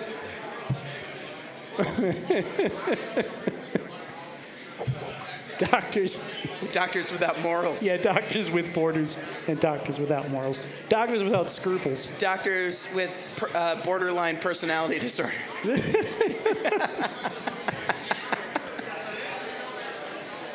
Borderline sociopathic doctors. All fantastic organizations. Worthy of your consideration. For your holiday donations. Mm-hmm. Get that right off. Yeah, a contribution in your name has been made. All right, so we see... To the Me Fund. Here we got Blackjack loaded in.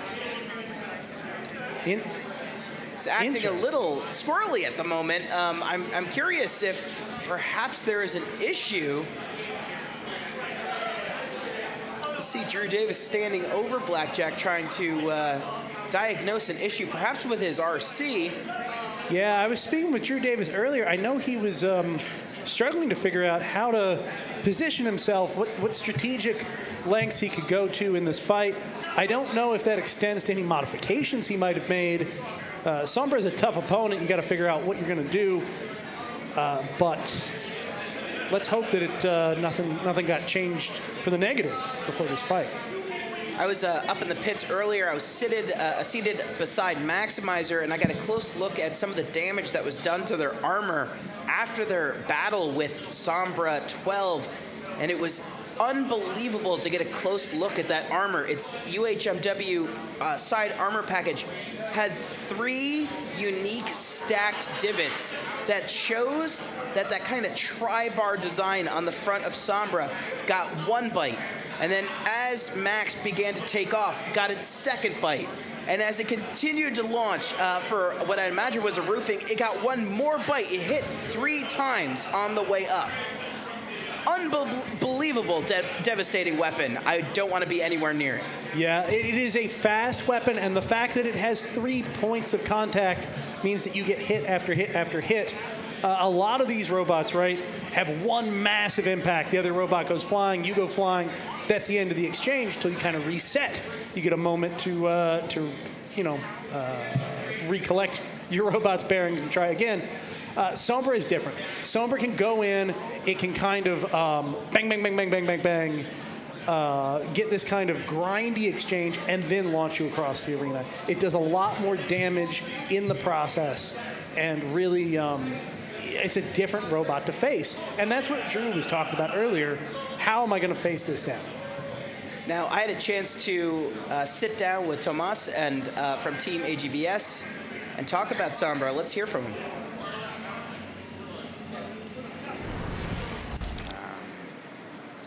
My team and I in Sombra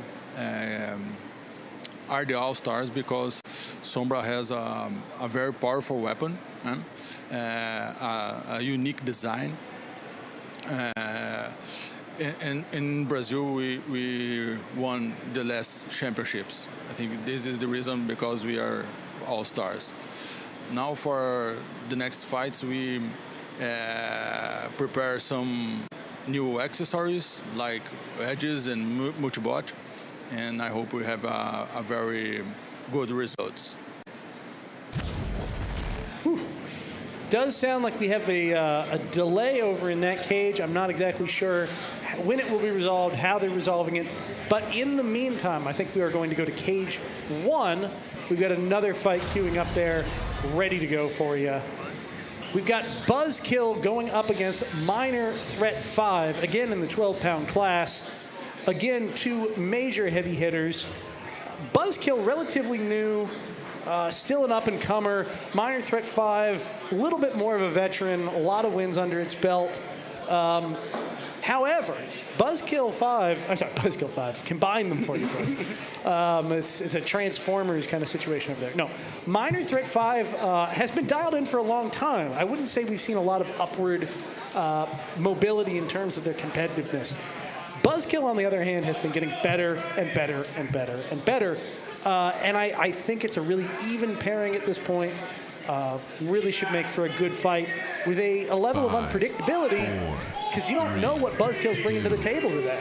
Yeah, and as Lindsay had shared earlier, Team Honeycracked buying a new test box, actually almost like a full-size box with part of a grant program from NHRL. So that's one of the reasons why we've seen so much improvement out of that camp is that, you know, these students, these builders have access to a great spot to test every single modification, iteration, and they can push, and that's why we've seen so much growth in this team this year. Great exchange there between Buzz-Kill and Minor Threat 5. Absolutely, Chris. Buzz-Kill seems to be struggling to move right now. Oh, no, it is back and mobile. Nope, still struggling. It looks as though the left drive side is really struggling, and the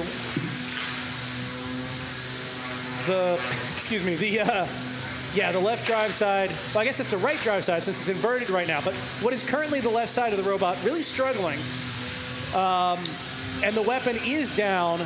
However, Minor Threat is having a really hard time capitalizing on it. They're not making good contact with that weapon, and the mini-bot from Buzz-Kill is really gumming up the works. Yeah, good deployment of that mini-bot to influence the match. But it's still a minute and 30 seconds left against Minor Threat 5 in that. Yeah, that is a lot of time. Wow. Oh! Well, there goes the weapon, Ricky! Buzz-Kill has been beheaded! That is a tap out and a wise tap out, if you ask me. Wow, that is a lot of damage. Incredible.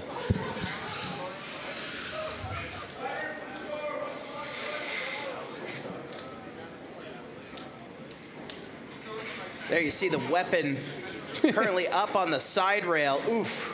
Yeah.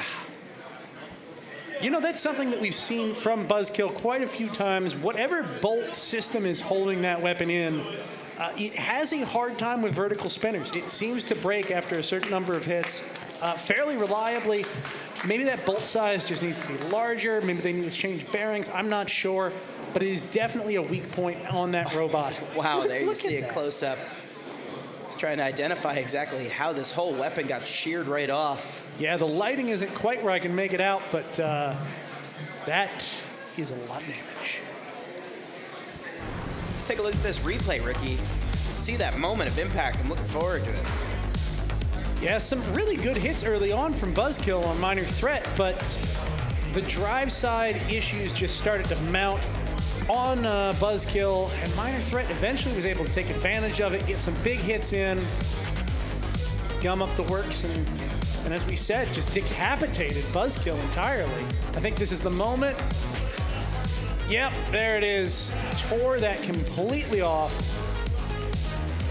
And when that robot is inverted, Chris, the weapon blade on Buzz-Kill is at an almost perfect height to be hit by Minor 5. That's what you want, a hit maybe a little bit above the axis of the weapon, maybe right on the axis of the weapon. That's when you get the most kind of uppercut, hook shot kind of impact that can do the most damage. And you're delivering all that energy directly onto the end of that weapon assembly and just probably shear the top of it clean off. And remember, the longer your arm, your like lever arm basically, the bigger that disc, the bigger the arm, whatever it is that you're hitting, the more force ends up getting put at the pivot point. So the bigger that disc is, if you hit on the absolute end on it, the harder it is for that bolt to hold up in the center. Yeah. And the more likely it is that it's going to do exactly what it did there and just pop its top, and away it goes. Yeah, two ways that could have played out. It shears off, or you end up tacoing that weapon entirely. Yeah. We're going to go back to cage 4. Oh, interesting. Repairs are continuing in the box. Looks as though there may have been some sort of minor wiring fault. Yeah, on Blackjack. They are doing their absolute best to fix it cage side. Here at the All-Star event, we are being a little more gracious with the ability to fix robots. We want all of these robots to fight. There is certainly a limitation, so he is up against the clock, but he is being given the option to fix this robot and, bring us the fight that we all want to see. Yeah. So we heard from Tomas and Sombra.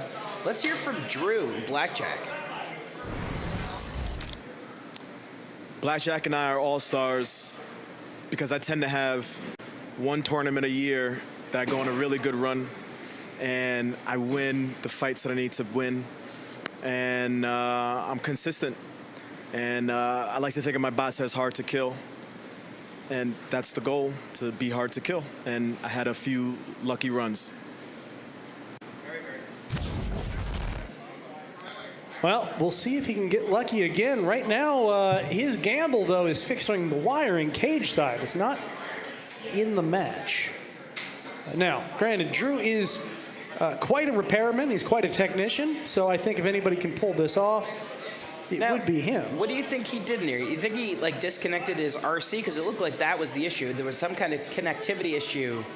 Yeah, it's almost certainly some wiring issue. It could have been a replacement of the RC receiver, but I didn't see an actual part come out of the box. Did you? Or should out of the box? No, I did not. Nope. So it's easy enough when you're in a panic in the pits. There's quite a few of these plugs that can be plugged in multiple orientations. It only takes one being plugged in backwards, upside down, sideways, whatever it is, and your robot is going to be dead in the water, or at least it's going to act incredibly bizarre when you try and operate it. Yeah, some of these wires, it's not like a USB where you try it, it's wrong, you try it again, it's wrong, and then the third time for some reason it works. It's, there's all different types of connectors, solders, even sometimes like heat shrink tubing and stuff that are holding a lot of this together, and there is a myriad of different things that could go wrong.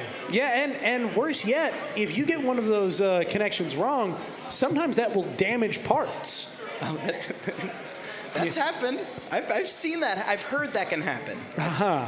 I've heard that sometimes your speed controllers can just basically blow up while you're up in the pits. If you ever watch like Star Trek where they like dematerialize and use that transporter thing, it's that, only the second half of like rematerializing on the other end doesn't happen. Just you beam up and you never beam back down. Or it's like Spaceballs where you beam to wherever but half your body is rotated the wrong way. Yeah, in spirit, that's what's happening. Robot combat is a lot like Spaceballs. Yeah. Right.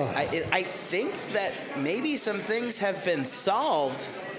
I definitely see movement, and we weren't seeing proper movement before. It's being nuzzled by the house robot, so that's not a good sign.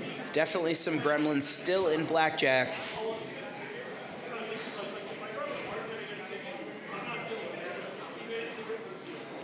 Weapon bar being removed.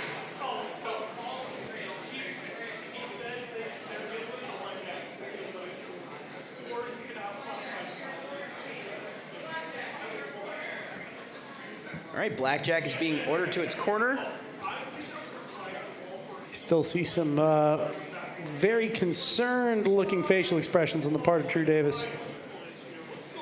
Yeah, it looks like that front left wheel might not be behaving the way it is intended. It's it is an unintentional shuffler. Yeah, the left side drive is just unhappy. This can happen sometimes when you have these motors. A lot of them are brushless motors, multiple phases. Think of it as kind of 3 wires, each taking turns to make that motor spin. Yep. When one of those wires gets a little unhappy or has a bad connection, you get this kind of juddery, unhappy movement. Oh my. I don't know if that is a correct assessment that it's a knockout. I don't think so. Yeah, that is an accident. Inside those brushless motors, there are small sensors that detect where the motor is currently seated. I think there's like there's magnets. There's so many things inside one of those that can go wrong. All right, Blackjack kind of hobbling along. Sombra not exactly taking them easy, delivering a couple of good pops there. Blackjack is spinning, though. Yep, the weapon is working fine on Blackjack. They are inverted without any good way to mobilize themselves at this point. An unfortunate tap out.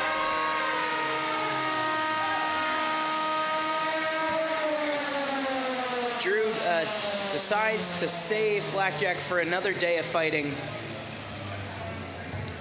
Yeah, that has the possibility for a tremendous amount of damage. Sombra is absolutely no slouch. So when you get a robot that just isn't feeling it today, sometimes that is the absolute best thing that you can do.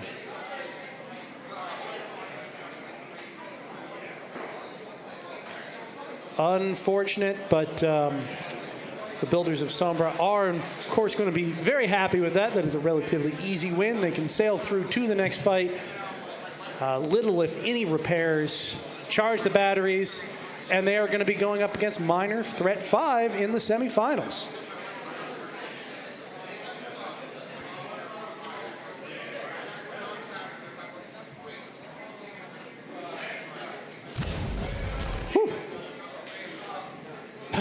That's, you know, it always feels just awful when a bot that generally is one of the most recognizably reliable bots, Drew Davis, you know, one of those builders that's always here, always grinding, always making sure that the bots are dialed in.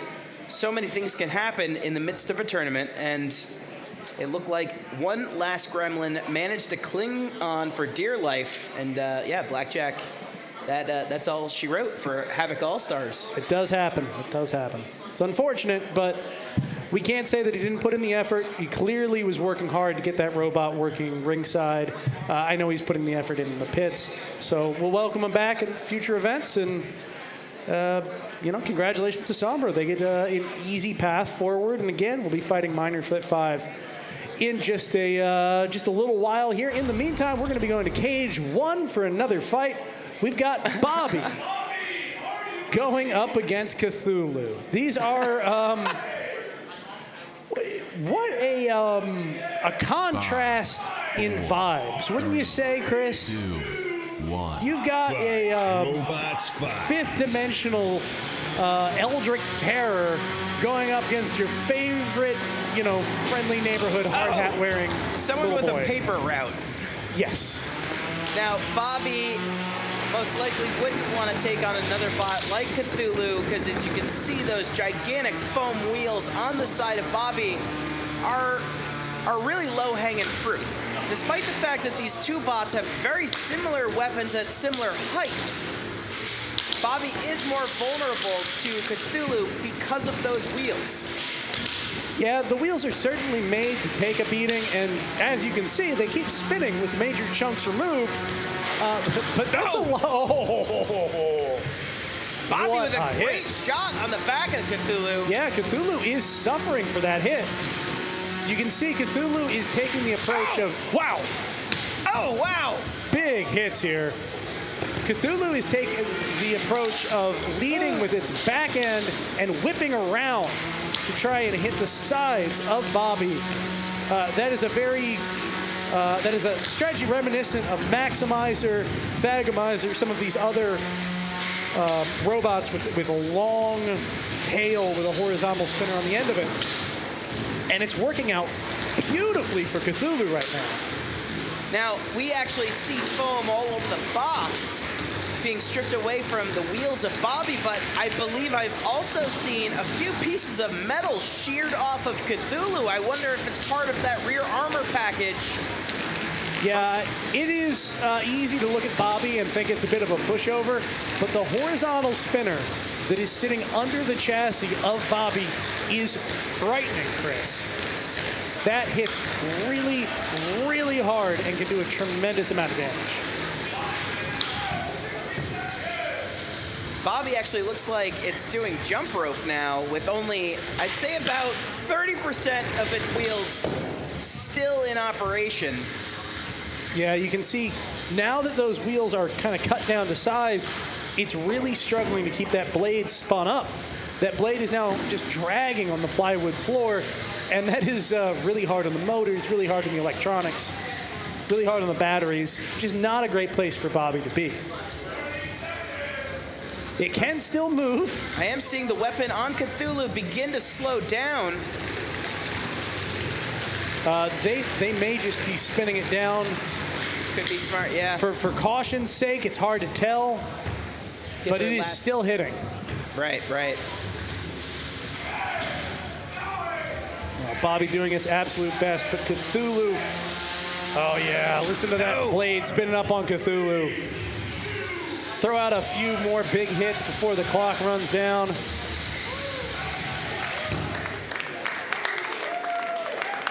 Whew. So this will go to the judges. There you see Jonathan Clark, who brought Bobby all the way in from Denver, Colorado.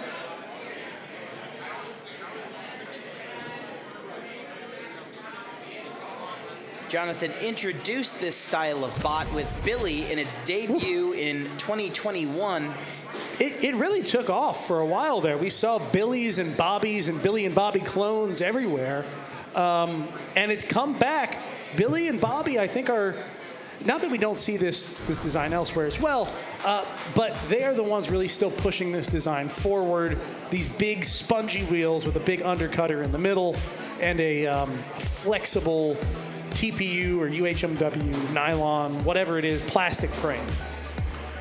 You can see Bobby does a great job here, nailing some huge hits on Cthulhu, but as those wheels get torn down, it struggles more and more and more, and Cthulhu just won out here based on endurance and resiliency. Of course, we need to go to a judge's decision, but again, this is one of those matches. There's no mystery here. We know how this is going to go. It's all over but the crying, unfortunately, for Bobby at this juncture. All right, now, before we get to the judge's decision on that, it sounds like we're going to cap off part of our 2023 year with a fantastic story that is about to wrap up here, up in the pits. I think we have Sam up there. Here we go. Sam? I am up here in the pits with Jim Kasmer. And Jim, you happen to have won a Sparky Award this year. That is a surprise. Yeah, well, this one is special. This is the Havoc Award. And this is for the builder who most embodies the spirit of the league. And that lid stays on. And so this is chosen by the founder, Austin McCord himself. And he felt that you, in particular, with your push into autonomous driving and in your robot. That is why you deserve this award. You're pushing the game there. And what do you think, Jim? Thank you. You know, Project Liftoff and all the bots we built would not have existed without NHRL. We started building that bot 5 years ago, and I can't thank NHRL enough for even existing and for all the work, all the things that Austin has done. So I really do appreciate this. It's a great community, and I just want to keep helping it and adding to it. Well, we appreciate you pushing the sport. And speaking of which, big plans for 2024? I am really going to try hard to win a few events. Not just one, but more than one with Melties. So I have high expectations. So I'm excited to kind of show what it can do. I'm really disappointed that we just didn't demonstrate the capability at this event. But in January and onward, we will demonstrate what Melties can do. Well, we're looking forward to seeing what you bring in 2024. Jim, once again, thank you so much. And back to y'all at the desk.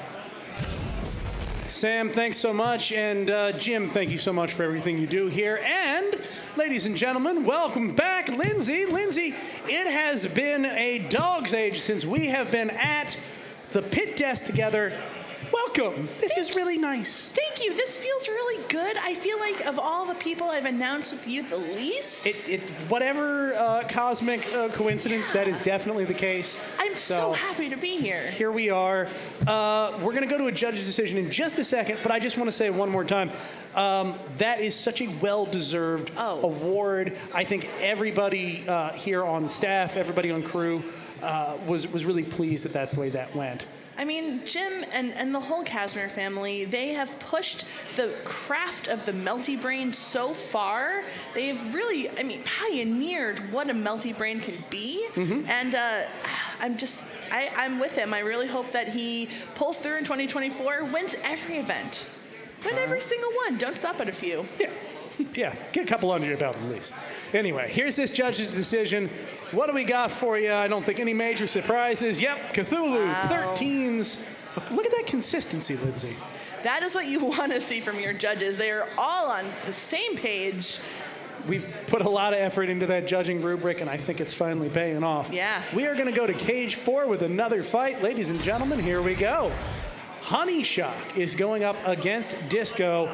This is another situation where you have an incredibly experienced old-school robot in the form of Disko going up against a relatively new design, new team of HoneyShock.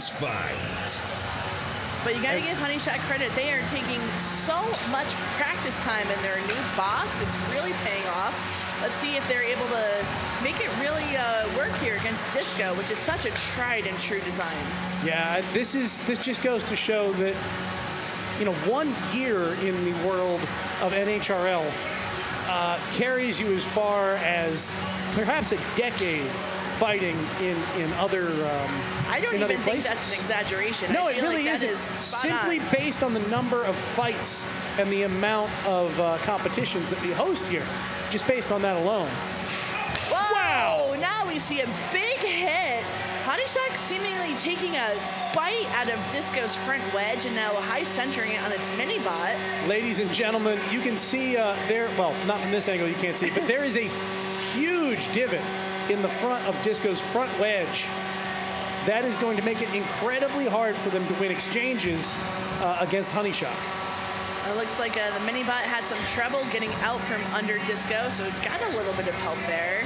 But yeah, now we're able to see a little bit better that huge bite. Both weapons still up and running, both drives still going strong. HoneyShock wants to see if maybe he can take another hit out of the other side of that wedge. Yeah, and you can see both mini-bots coming into play quite a bit here. Disko's mini-bot with that proboscis of sorts doing a wonderful job getting under HoneyShock and letting Disko just eat away at the armor. Yes, that is textbook exactly what that mini-bot wants to do there.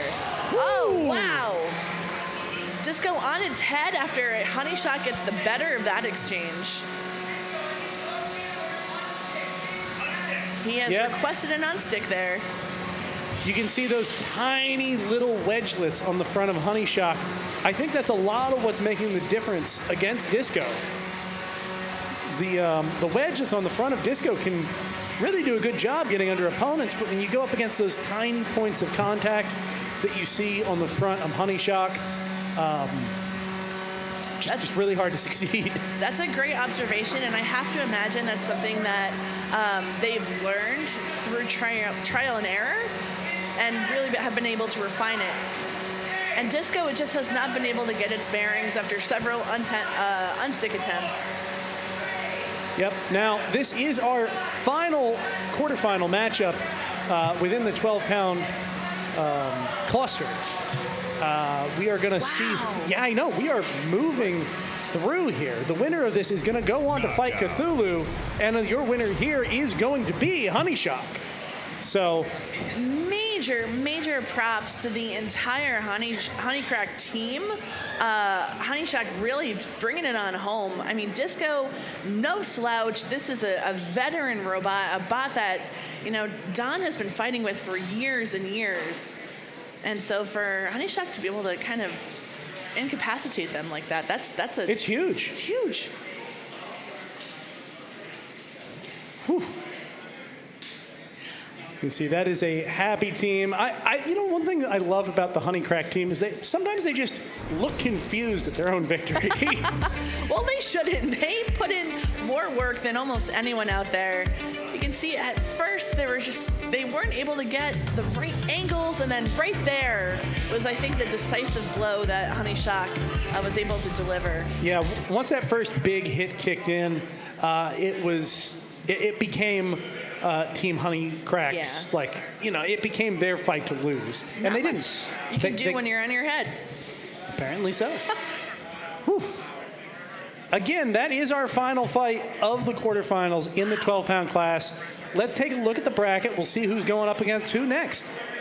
Sombra 12 going up against Minor Threat 5, as we mentioned earlier. And now HoneyShock will be taking on Cthulhu. 4 spots in the finals here in the 12-pound bracket. We're going to be seeing who's fighting for the championship, or excuse me, fighting in the finals here at the All-Star event very, very soon, Lindsay. I'm really proud of Minor Threat 5, who in their first matchup against Bobby really took a thrashing. Yeah. And they have just won everything ever since. And here they are making it to the quarterfinals. Doing their absolute best and, earning every win. Yeah. All right, going over to cage 3 again. We're going to be going up another 3-pound match. Oh, baby. Ricky! Dutch Oven going up against Fireball. Dutch Oven is going to be doing its best to make a Fireball out of Fireball. 5. I like that Dutch Oven has just gotten progressively smilier as time has gone on. The more victims it claims, the happier it is. It is so much fire. So much fire, Lindsay. It's an inferno. This robot has done what everyone has always wanted to do with a fire robot. There is a huge, basically this is a tiny forge on wheels. So it is running a huge fan to get that fire burning as absolutely burning hot as it possibly can. Wow. It is torching. Completely torched. I asked Brian what his strategy was going to be coming into this fight, and he said, do what I do. I'm going to box rush. But it didn't work here. Dutch Oven was able to immediately command the match. That robot is tapped. There is very little left of that robot's wheels, tires. Wow. It is really just a smoldering heap at this point. Could this be Dutch Oven's game? Could this be the tournament that they take it all home? Lindsay, if that happens, this would probably be the first 3-pound event, the first competitive 3-pound event where a fire robot took home the gold. Ricky, look at this. It's the match still has been going. over for a minute now. Fireball has become its own name. It is a fireball. It is They're true to one and life. the same. You can see our Second in safety command here. Rob coming in with the face mask, with the fire extinguisher. You can see the look of just disappointment in Brian. This is not how he wanted this to go. And watching your internals just burn in front of you, it's not what you want to see. It really is not. And this robot is, yeah, that is going to be a lot to repair, Lindsay. I mean, I guess the good thing for Brian is he's got some time now. That's true. He's out of the tournament, so this is the end of the road for him here. That might be also the end of the road for that frame. It could very well be. I've seen literal orange drops. All right, let's take a look at this. That bear claw on Dutch Oven. It's so effective, Lindsay, that it is able to enact this kind of pin on top of the front forks and, yeah, just hold its opponent in place while the fire does all the work. I'm going to be honest. If I was in the 3-pound tournament, there's no bot I would be more afraid of right now than Dutch Oven. It depends on your construction, right? There are some robots that are going to stand a very different chance up against Dutch Oven. And it's one of the reasons I really love to see Dutch Oven, because it really shakes up the metagame here at NHRL. It changes the rock, paper, scissors. Rock, paper, scissors, fire? Rock, paper, scissors, fire. What a beautiful combo. We are now going to go to Cage 2. Hot Wings is going up against Chubby Unicorn. We talked to Chubby's Unicorn just a little bit ago about what it's like being an All-Stars, why they're here, what they're aiming to do. Let's go to that clip right now. Chubby Unicorn and I are All-Stars because we're just incredible. I mean, look at how handsome I am. Look at how handsome that robot is. It's beautiful. It's just covered in rainbows. It's gorgeous. And we're unstoppable. I'm coming for all of you. I'm the greatest of all time, and I'm going to prove it here today. So that's why. Also, you know, NHRL staff, they messaged me. They're like, Tim, we know that you're just unbelievably good and handsome. And we need you to come to All-Stars. We desperately need you to come to All-Stars. Basically every NHRL staff has reached out to me independently, begging me to come. And so I just had to. You know, I feel obligated, really, to have my presence here and bring Chubby Unicorn to grace the world with its presence. So.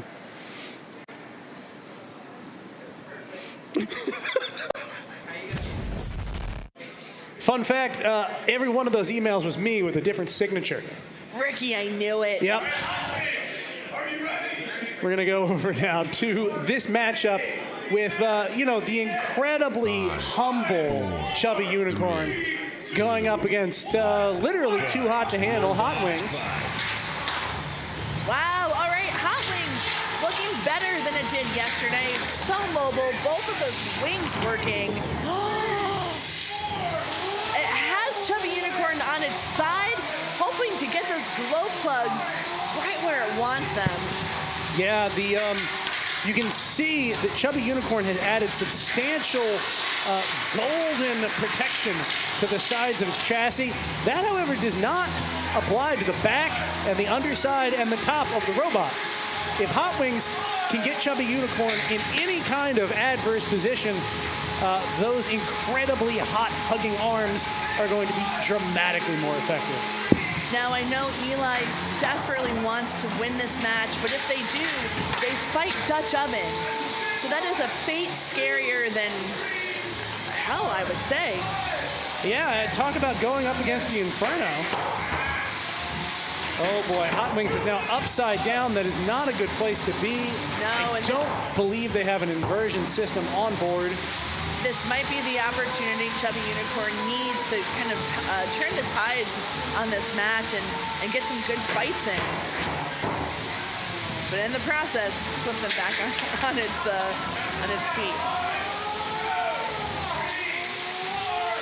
Now you see the gold fire-resistant material on the edge of Chubby Unicorn. Seems like it's doing a good job staving off the glow plugs from Hot Wings. While Hot Wings has been doing a pretty good job. Oh! Bunch of smoke. I think that may have been a weapon belt smoking there. I couldn't tell. It could have been the weapon on Hot Wings doing its thing. I don't know. I don't know. Either way, Chubby Unicorn is now having severe driving issues. And Hot Wings is doing exactly what it wants to do. A great pin, trying desperately to get those hot tips of its weapon system to hug around the sides of Chubby Unicorn. Wow, all of a sudden, Chubby Unicorn looking in danger. Stuck on the side rail, trying to free itself. Getting counted out. Now, I believe they still have an unstick, but they're not calling for it. Not yet. I think it's coming, though. Yes, there it is. There we go. They gave it to the very last second to see if he could free himself, but Hot Wings is right there to try and catch him. Doing its absolute best here.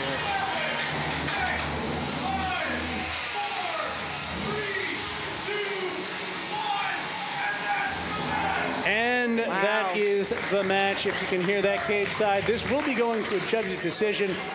Both of these robots fought incredibly hard. There was a lot of give and take. Yeah. I will say I don't think I saw a lot of Hot Wings weapon doing what Hot Wings weapon was intended to do. However, it did come into play the entire match. The entire match, and it really had that control. It did what it wanted to do in that regard. Now, Ricky, I know that you were the proprietor of all those emails to Tim. Are you also all three judges on this match? I wish I could say so, Lindsay. No, unfortunately, I'm here at this desk. I'm actually chained under the...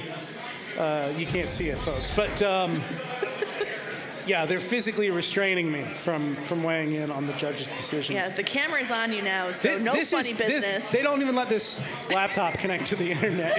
It's a dummy. It's non-real. Judges. Oh, interesting. So, speaking of the judges are asking for a functionality test. In cases where the match is very close, this is something they can bring into the equation. They will throw both of the robots back in the ring, take a look and see what systems work, what systems don't, and that lets them better decide who gets the edge in terms of, appraising damage in terms of the score. Now that's interesting because at least it appeared to me that Chubby Unicorn, their drive was mostly working, their weapon did seem to be working as well, so I have to think that this test is more in terms of Hot Wings' ability. Chubby Unicorn had some severe drive damage on the one side. At least it appeared that way. But, that could have been a momentary lapse, or that could have been real permanent substantive damage. Yeah. And if I was a judge, that is the kind of thing that I would want to verify one way or another. Absolutely. But you're right. I don't know about you, but my eyes were kind of on Chubby Unicorn the whole time. I mean, like you said, it's so handsome. And you can't look away. So what happened to Hot Wings? I don't know. It's all a blur. It's all a blur. They're going to be able to go back, take Chubby Unicorn out of the picture, stop being distracted, and be able to focus on what's important here. And that's why we pay professional judges, Ricky. Right. We're going to go to Cage 3 in the meantime. We've got another great fight. Another fight I'm excited about because it's another fight where something is going to be very much on fire. In this fight, we've got Mixtape going up against Synthesis. Get ready for the flames, folks. It's time. It is time. And this is a very different strategy than what we see from Dutch Oven. Yes. Dutch Oven wants to rush you. They want to trap you and get those flames up close. Where with Mixtape, it does a really good job of releasing a large plume of flames, keeping you at a distance. Well, so there are two different types of flamethrowers here, Lindsay. In the case of Dutch Oven, they are blowing out flames that are burning what's called like a stoichiometric flame. So it's like relatively the right amount of oxygen to fuel. It burns very hot. Dutch Oven, on the other hand, is spraying liquid fuel. Like, you are getting hit with fire that is still burning.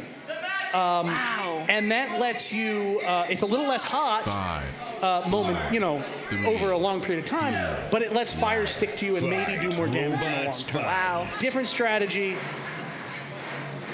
Corey with Synthesis, I don't think he cares about the strategy. He just wants to go in and hit with that weapon. and he's going to need to do that quickly because the longer he sits there barbecuing, the worse it is going to be for him. And I'm not sure I hear. Oh, okay, there. Now, we look at Mixtape, right? And it is a terrifying amount of flame, but you got to understand it's a relatively flimsy body if you get around to the sides. And all it is a giant fuel tank. One good hit, and that thing explodes like it's, a firecracker on the 4th of July. And that is what Corey desperately wants here. But Calvin Eba, he's a pro. He's not going to let that happen so easily. A wheel is gone from Mixtape. Its mobility is quite a bit more limited now. But that fire is still spewing out. Undeterred. Oh, that robot is high-centered. This is a great moment for Mixtape to come in and grill to the best of its ability. Look at that fire. The lights are starting to melt in the cage. Oh, no, it's happening again. On the inside of the arena is coming loose and falling down.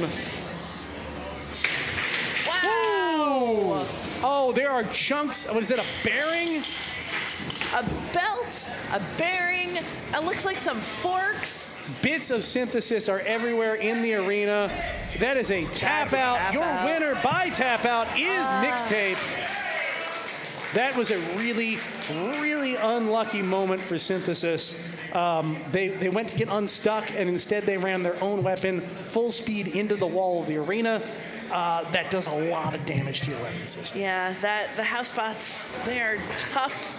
And a really unfortunate run for Corey here with the flamethrowers. He had Dutch oven where he also was lit on fire. Look at that, folks. Sorry to interrupt you there, Lindsay. But look, those front uprights are plastic on synthesis, and that is just melted over. It has no structural strength left. Wow. When it got that big hit against the wall, it blew that whole weapon assembly apart because there was no structure left when you're melting the plastic that is supposed to hold your robot together.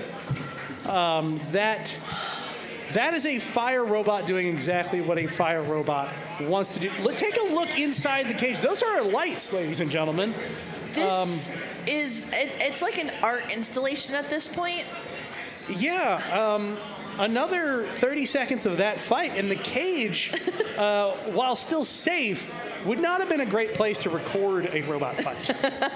Yeah, we look saw at that. Look, the wheels are just this nasty orange goo all over. That is gross. Yeah. It looks like the inside of a tuberculosis ward. My God. Aww. And Bart let's go really upstairs looks to the unhappy pits, about it. see what's going on. I think we're going to have a little bit of time cleaning up Cage 3. Sam, what can you tell us? How you doing up there? Yo, it's going pretty well up here. Things have heated up significantly. I'm here with Brian Boxell and what remains of Fireball. Brian, can you talk to me about what it's like to get so melted? When I debuted this robot, people told me, you can't name a robot Fireball and not have fire. To that I say, mission accomplished. The robot was on fire for a long time. I still had drive for a little bit, and it was still driving at the end of the fight, sort of. But at this point, it's been 10 minutes into that fight. I still can't touch the flywheel. Like, you cannot leave your finger on it. It's crazy. So hats off to them for creating the most insane beat away I've seen in a long time. Yeah, Dutch oven is incredible. Do you have a spare frame, or what's your plan for these repairs? I do have a spare frame. I've actually got the chassis left over from Mixtape. That's still good to go. So, yeah. All right, well, thank you so much, Brian, and back to y'all at the desk. Wow.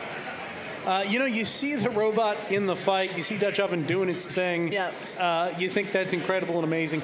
Then you go to the pits and you see that kind of fallout, that kind of lasting damage, and it really, whole new sends it home. context. Anyway, we are going to go to a judge's decision now. Just about to appear on screen. There we are. Wow. Hot wings across the board. Little more of a spread in this decision than we've seen in some of the others. 9 to 12 range. Yeah, still unanimous, but different ranges of closeness, I would say.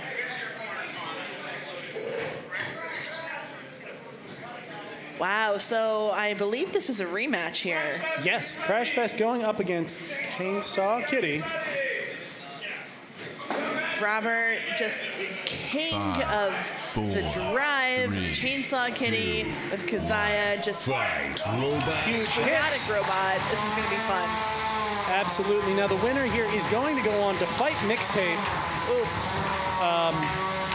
Both of these robots have a really good chance against Mixtape in very different ways.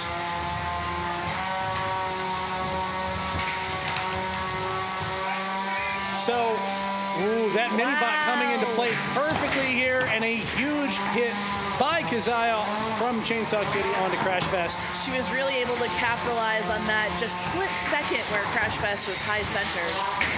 Wow, huge hit there, sending Crashfest flying. You can see bits of yellow are starting to scatter about the arena.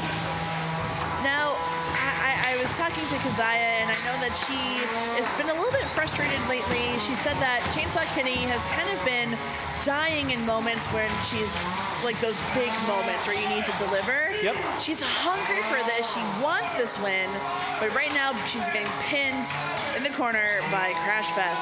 Yeah, an incredible lift from Crashfest. Wow, I was not expecting that, but it was so well executed.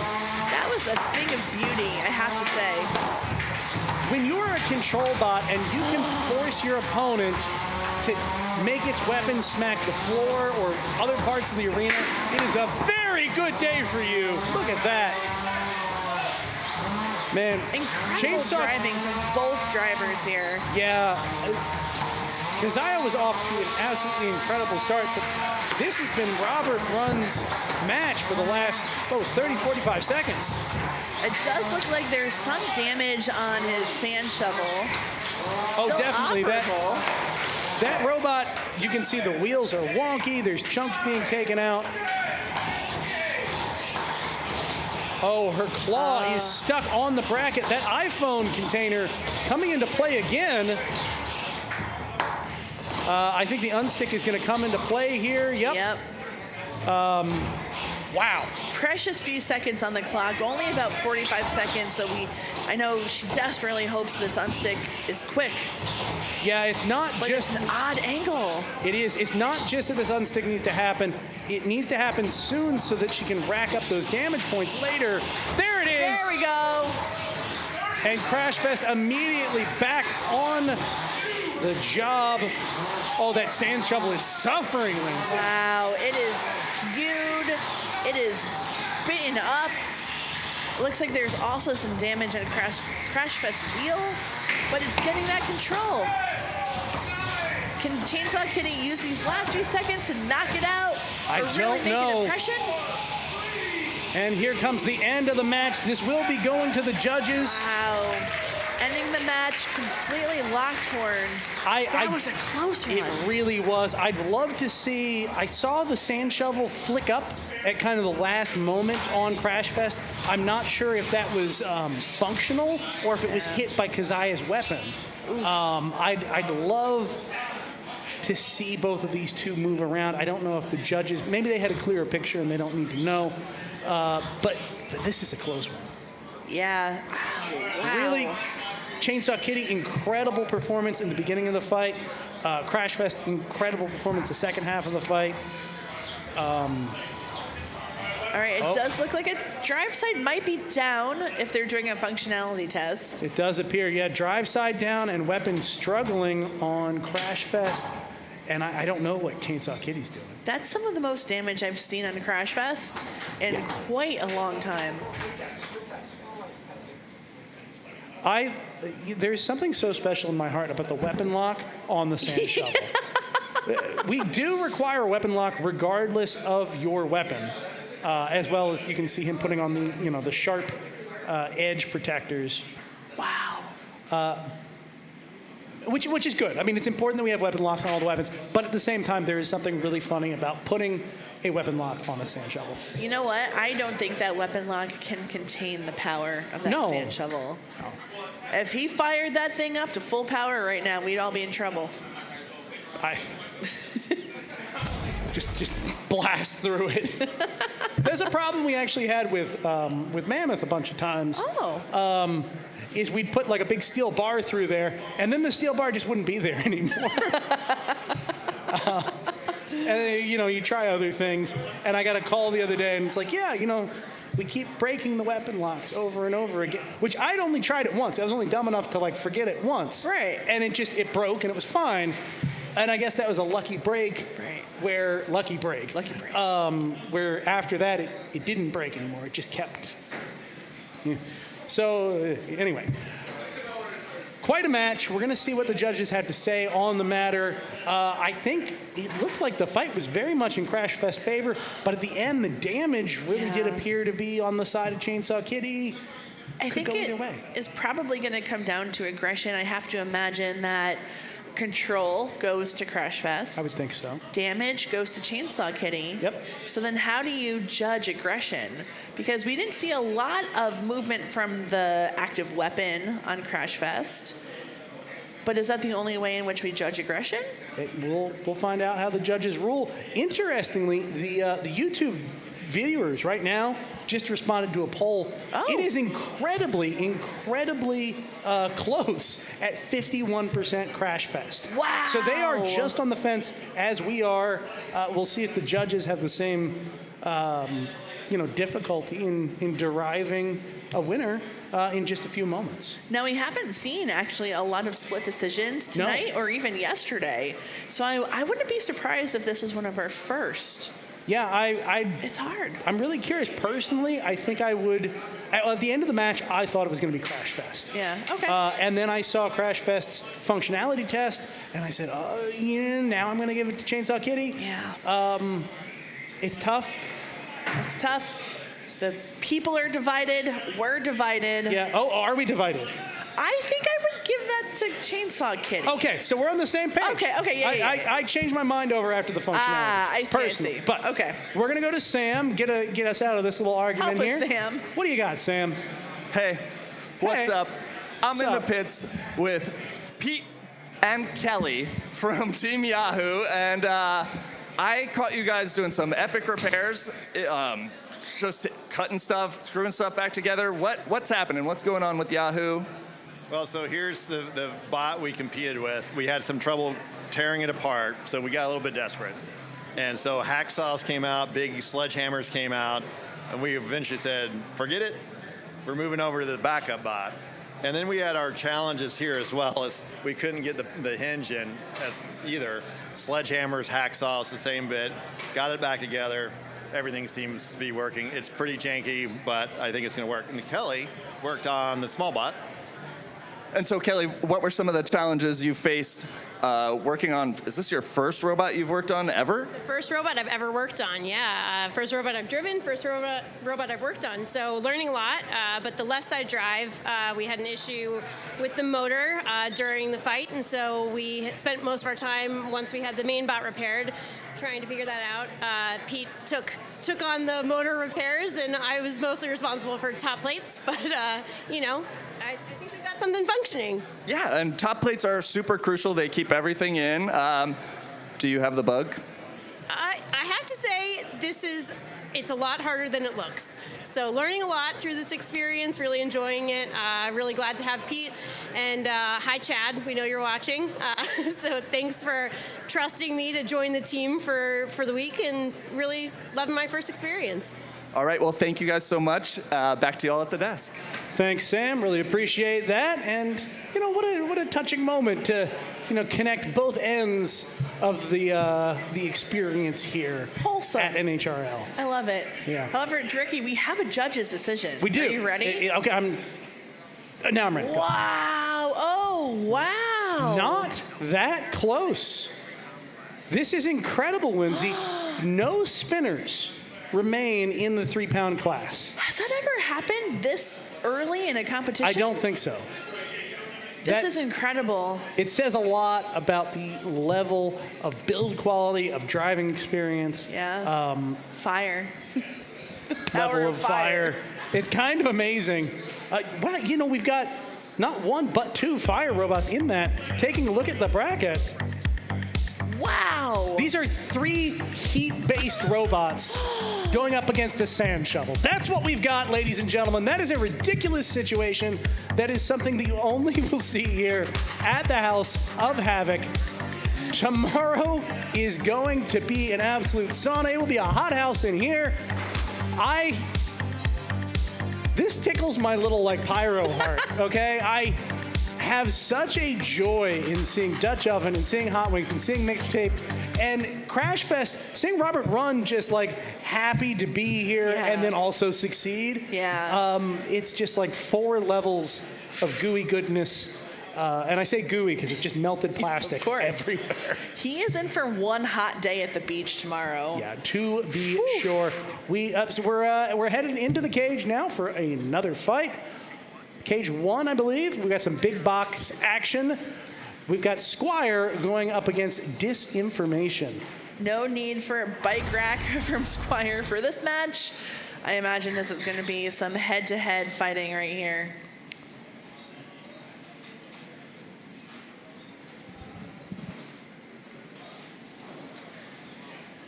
All is quiet over there. So there's like some calm energy that I'm not used to. Yeah, no, I mean, the crowd actually is pretty excited about it, but... Yeah, of course, they love it. But yeah, no, we cut to that, and I was just like, look at them. They're in the zone. They're focused. They're ready for this. I mean, this is what, Ray Billings' 942nd fight of his lifetime? I think it's 942nd fight of 2023. Good call. Yeah, no, he brings very old school robots. He's definitely had a little bit of a jolt of life put in him here. I mean, the level of competition we have here at NHRL is intense. So he's kind of dialed up his robot a little bit more than I think he usually has to.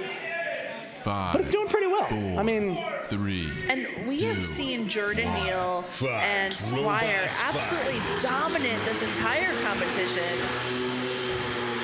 Talking with Logan Davis, who's pitting for him this time, he said that he thinks that this could be Squire's competition to take. Ooh, big chunks there out of Disinformation. You can see the drum kind of slow to spin up on Disinformation that time. Yeah. And the drive mobility a little lethargic. Wow. But it's winning every weapon exchange. Yeah. Every time that weapon goes weapon to weapon with Squire, it nails it and wins. And yet Squire is not afraid to continue to go head-to-head, weapon-to-weapon with Disinformation. I have to imagine he just hopes that he can break it with his face. Oh, that is quite a pin there from Disinformation. You can see those big steel bolts on that disc. Those are the parts that actually do the hitting on Disinformation against its opponent. It's a pretty interesting design there on that weapon. It's a very old school design. It's the kind of thing that you can make on a mill and a lathe in your hobby shop. You don't have to send away for fancy CNC machining. And you still have a potent robot. That said, it's not spinning at all right now, Lindsay. No, but neither is the weapon on Squire. It's a good eye. I could have seen a belt.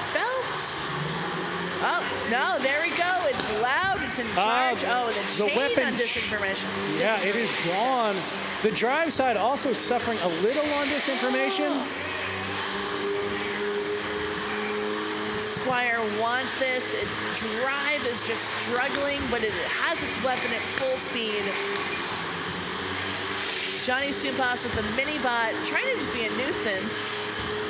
Get in its way, prevent Squire from doing what it wants to do. And I'd say doing a pretty good job of it. Absolutely.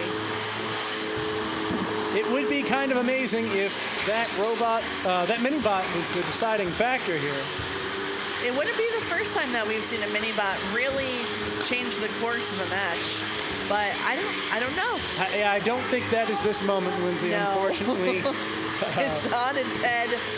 That said, Squire, one drive side, the left side drive is completely down. In terms of damage, usually the judges are going to look at a drive side being down a little more intensely than the weapon, but you never know. Interesting. This is and the weapon is either down on Squire or it is simply turned off.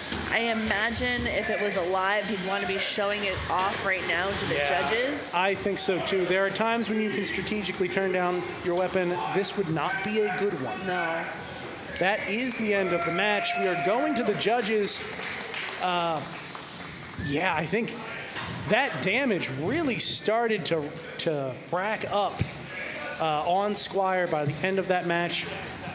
Really starting to weigh heavily in Disinformation's favor, but Squire controlled and was the aggressor in so much of that match. This is going to be another call that's maybe not close, but definitely not a wipeout. Yeah, I mean, even when Disinformation had more drive capacity than Squire, it felt like it wasn't able to really capitalize on that and pursue Squire. Absolutely a good observation there. So I'm not sure how that is going to factor in when it comes to the judges trying to assess aggression. Right. I mean, aggression is all about how well you are bringing it. I mean, to put it very simply, right? Like, how hard are you bringing it to your opponent? And when I say bringing it, it's not just how hard am I chasing them or how hard am I coming after them. What is your intent to harm the other robot? How are you bringing your weapon to the table? Think about it as like, how scared are you if you are like a bunny rabbit sitting in the corner of that arena and this robot's coming after you? And the fact that the weapon on Squire was working for so long and pursuing it, even with an altered drive, I mean, that seems aggressive to me, but we'll see. I would agree. We're going to go to cage 4. We've got Red Storm going up against Yahoo. So this is Kevin Milcheski going up against, in part, NHRL CEO Kelly. Kelly did all of the repairs on the mini-bot today, which is kind of impressive considering this is her first go-around. I am really impressed. Kelly actually has really spent a lot of time dedicating to this. She has put a lot of mental energy, a lot of mental thought into this, and she's not taking it lightly. She's not here just for the fun. She's here to learn and participate, and I really respect that. That being said, Yahoo is having some troubles right off the bat, and it's not had a great track record against Red Storm in the past. No, Red Storm's forks are incredibly well set up to fight a robot like Yahoo. They slide right under that drum and can really do a great grab with a robot shaped like Yahoo. Yeah, Yahoo is not so much interested in the ground game like other robots. It just wants to smash. But with a robot like Red Storm, it's difficult. It is indeed. It's really holding its own here, though. Good pin by Red Storm. Oh, an incredible lift. Suplex. But as long as that weapon on Yahoo is spinning, Red Storm is not out of the clear. What is that, Ricky? That looks as though it's an axle bolt of some kind. I think, if I remember correctly, Yahoo's weapon is held in from 2 bolts, one on either side. If the other one were to go, Lindsay, that drum could just go flying across the arena. That would be a first for Yahoo, which is usually so reliable. Oh, look at that. That is incredible. It's like the Nutcracker, a little bit of a ballet move. Can someone like dance of the Sugar Plum Fairy right now kind of deal? This is an absolute slugfest. Yeah, these robots are both taking huge hits and not slowing down one iota. I just cannot believe how durable Red Storm is. It has been taking hit after hit after hit. That robot is built to be a tank, and it does such a good job at it. That said, Yahoo doing a pretty good job staying in it. They continuously self-right. They continuously bring it to their opponent. They're just not having a lot of success in what they're trying to do. Yeah, honestly, this is some of the best driving that I've seen from Pete Covert, who is driving a bot that's not even his own. This is Chad New's robot. Pete is doing an impressive show here. Yeah, it's always amazing when you see talent transfer over this well from one robot to there's the lift. There we go. Are we gonna get the full suplex? That is awesome.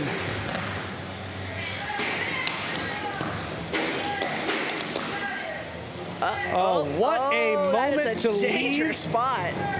We are going to go to the judges, and what a spot to leave your opponent on as you go to a judge's decision. That was really incredible. Wow.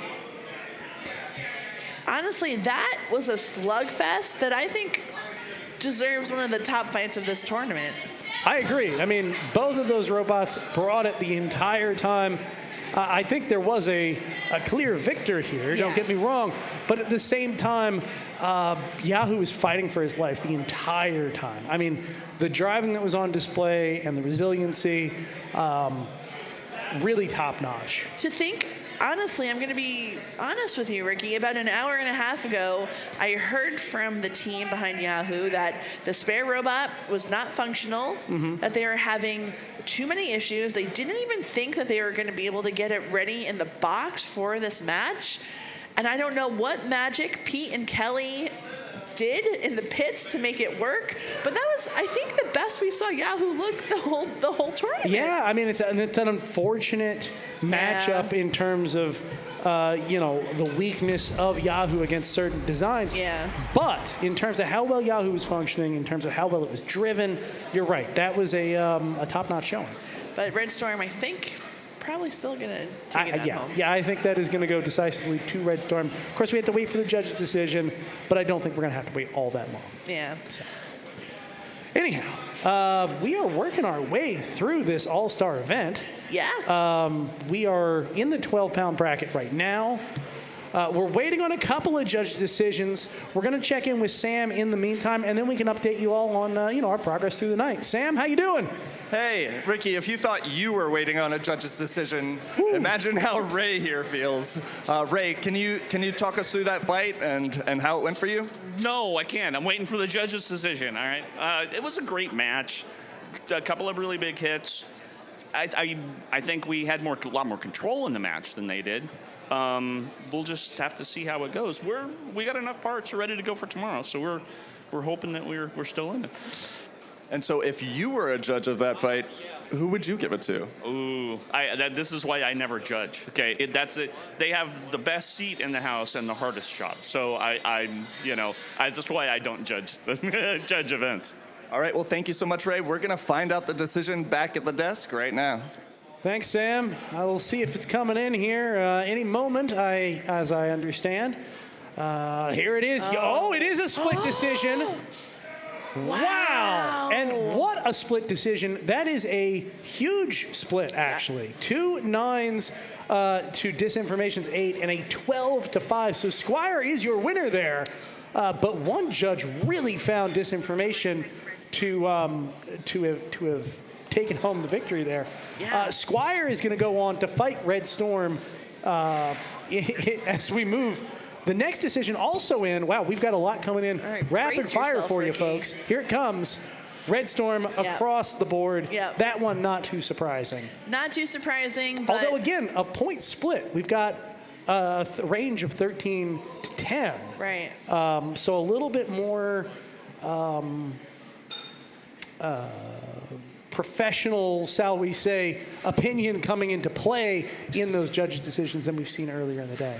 Yeah, and this just continues the streak that Yahoo has of falling to Kevin Milczewski's robots. Well, it's not an ideal matchup for them. No. They give it their all, but they can't. I've not yet been able to find a way around it. No, it's one of those things where if Yahoo does want to fight Kevin's design in the future, it's going to need some X factor to bring home a victory. And maybe they'll get there. Whoa.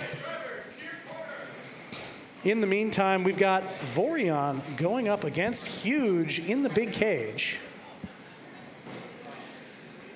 Now I wonder, we saw Squire with a bike rack. Has Vorion done anything? don't see anything out of the ordinary on Vorion. Brandon trusting his robot to be able to just go up against Huge and get the work done the way it is. Yeah, kind of amazing.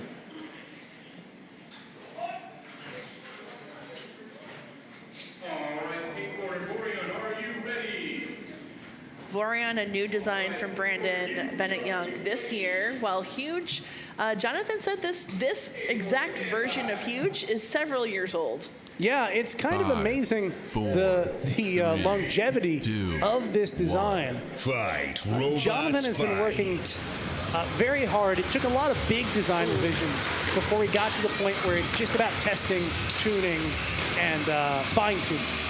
Oh my, Vorion stuck up against the wall very early in the fight. Not a good place to be. Huge, I think, can deliver a big hit here. They backed off just a little bit, trying to give Vorion Oh, the space. weapon belt is down on Huge. They are weaponless right now and will remain weaponless for this fight. When is the last time you've even seen that happen? I can't. It's been a while. This is a terrible place for Huge to be from. They are not a robot conducive to getting control or aggression points when their weapon is down. Brandon now probably having the confidence to bully Huge around a little bit more. It doesn't need to be careful about avoiding that weapon. No, now it can just kind of go into the center of the robot, tear at the wheels, control the robot. You can see that kind of creepy finger lifting off the top of Vorion. That is very clearly meant to reach there into Huge and be able to pull it around the arena. And seems to be able to do it fairly successfully. What an unfortunate turn of events for Jonathan Schultz. Yeah. But, you know, this might be an opportunity to retire this frame, maybe make some upgrades, although I think Jonathan has really pushed this design so far. I don't know where else he can take it. It could just be a bad matchup. But I know after the November championships, Brandon was a little bit disappointed. He wanted to go farther in the tournament, and this is just him pulling off a masterclass. After the November finals were just a couple weeks ago, so a lot of these builders are looking for redemption. They are looking for revenge. At the same time, a lot of these builders are looking for a rest. Yes. And so are their robots. I mean, I can't tell you the number of these robots that are still carrying the battle stars of finals. Oh, yeah. There is a tremendous amount of damage and repaired damage on these robots. And absolutely showing that in their performance throughout the day. Well, the good news is none of these robots are eligible to fight in January. That is a new bot event only. Well, that might 4 seconds left here. New bot event. That sounds appealing, Lindsay. Appealing? Yeah. I could see why someone might want to show up for that with a new robot. Would you have any interest, like hypothetically? You know, in theory, in theory, that's something that could be really, you know, rewarding. Wow. Interesting. I think we would welcome you with open arms if you decided to do something like that. Well, you never know. It's hard to predict the future, I've been told. I love the camaraderie here between Brandon and Jonathan. They are certainly no strangers. They have competed at this tournament since 2019, I would say. 2019, probably. So, yeah, this is one of many fights that they've had. In the meantime, we're going to go back up to the pits with Sam. He's got one of today's breakout stars. Yeah. Sam, what can you tell us about Dutch Oven? Well, I'm here with Alex and Dutch Oven, and Alex, you have been melting robots left and right, leaving them in puddles. Amazing. Can you talk to us about your performance so far? I couldn't be happier. You know, we showed up in September, and we didn't do as well as we wanted to.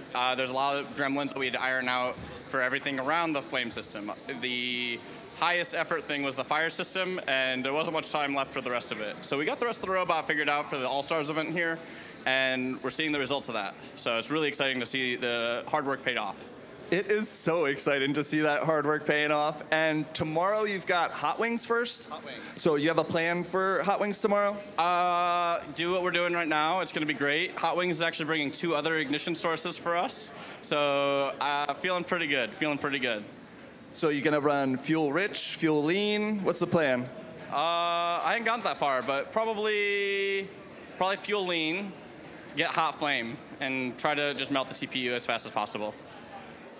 All right, and so how can you even control that part of it? Yeah, so I have 2 different modes for this robot with a lot of granularity for how I can control those things. So there's airflow through the combustion chamber, so I can go from 0 to 100 with that, or the fuel from 0 to 100 for that. So I can control how much fuel and air goes in at any given point. But then if I want a long poofy flame, I have the fill port that I can then expel liquid butane straight out the robot. And so, are you the sole operator of this robot? I am not the sole operator of this robot. We tried that in September, and that was another upgrade we made. So we have 3 people on 1 controller. So I control the flame system, which is just the fire and the solenoids. And then we have Will Stanley, who's driving the robot all around the arena. And then Alec Kochis, who's handling the self-righting mechanism and clamper. Okay, that's a lot, and that's a lot of coordination. You guys do it well. You plan on melting some cameras tomorrow? I think so. Yeah, I want to melt more cameras. It'd be fun. All right, well, thank you so much, Alex. And back to y'all. Lindsay pointed this out, and now I can't unsee it. Those cold, dead, melted eyes on the face of Dutch Oven are just like haunting. It's like something out of like a Nightmare Before Christmas Coraline kind of night terror. A void where an eye should be. Yeah, just burned it. Like you took a photo of someone you don't like and burned it with cigarettes. That's what that looks like. And if that doesn't scare you, well, then you're not a 3-pound robot fighting here at NHRL All-Stars now, are you? Ricky, yeah. I have a question for you. Be honest. Do you like what you've seen today? Yeah, so far this has been fantastic. What would I do if I wanted to see more of this? I would say, if you wanted to see more, the first thing you would do is like the stream. Have you done that? Well, no, this computer, like I said earlier, this is a phony. I can't do anything. All right. They don't let me on the internet here. When you get home, like the stream. Okay. If you're watching at home, like the stream right now. And then subscribe, because that's the best way to make sure that you can see what we're doing tomorrow night, what we're doing in January, what we're doing in March, and all of 2024 and beyond. So go like and subscribe. It's a great idea. Easy. I also want to throw this out there. This isn't copy that we always write, but like there is a huge backlog of NHRL that you can go watch. Oh, yeah. So many incredible fights, so many incredible championships, and you can see the evolution of so many of the robots that are here today, growing from their infancy up to the incredible point that they're at here. I have no idea what the number is, but there must be 1,000 hours.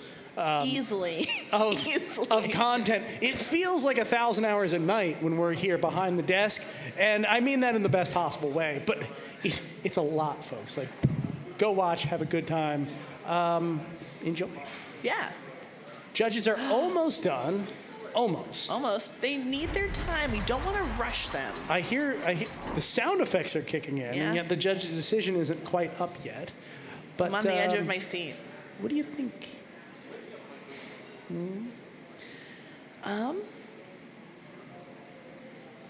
Ricky. Here it is. I'm going to cut you off. Across the board, Vorion. Not honestly all that surprising. Not so close. No.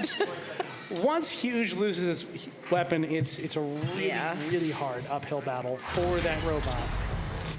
We are going to go to our final fight of the night. Wow. Yeah, what a matchup. Knock off White.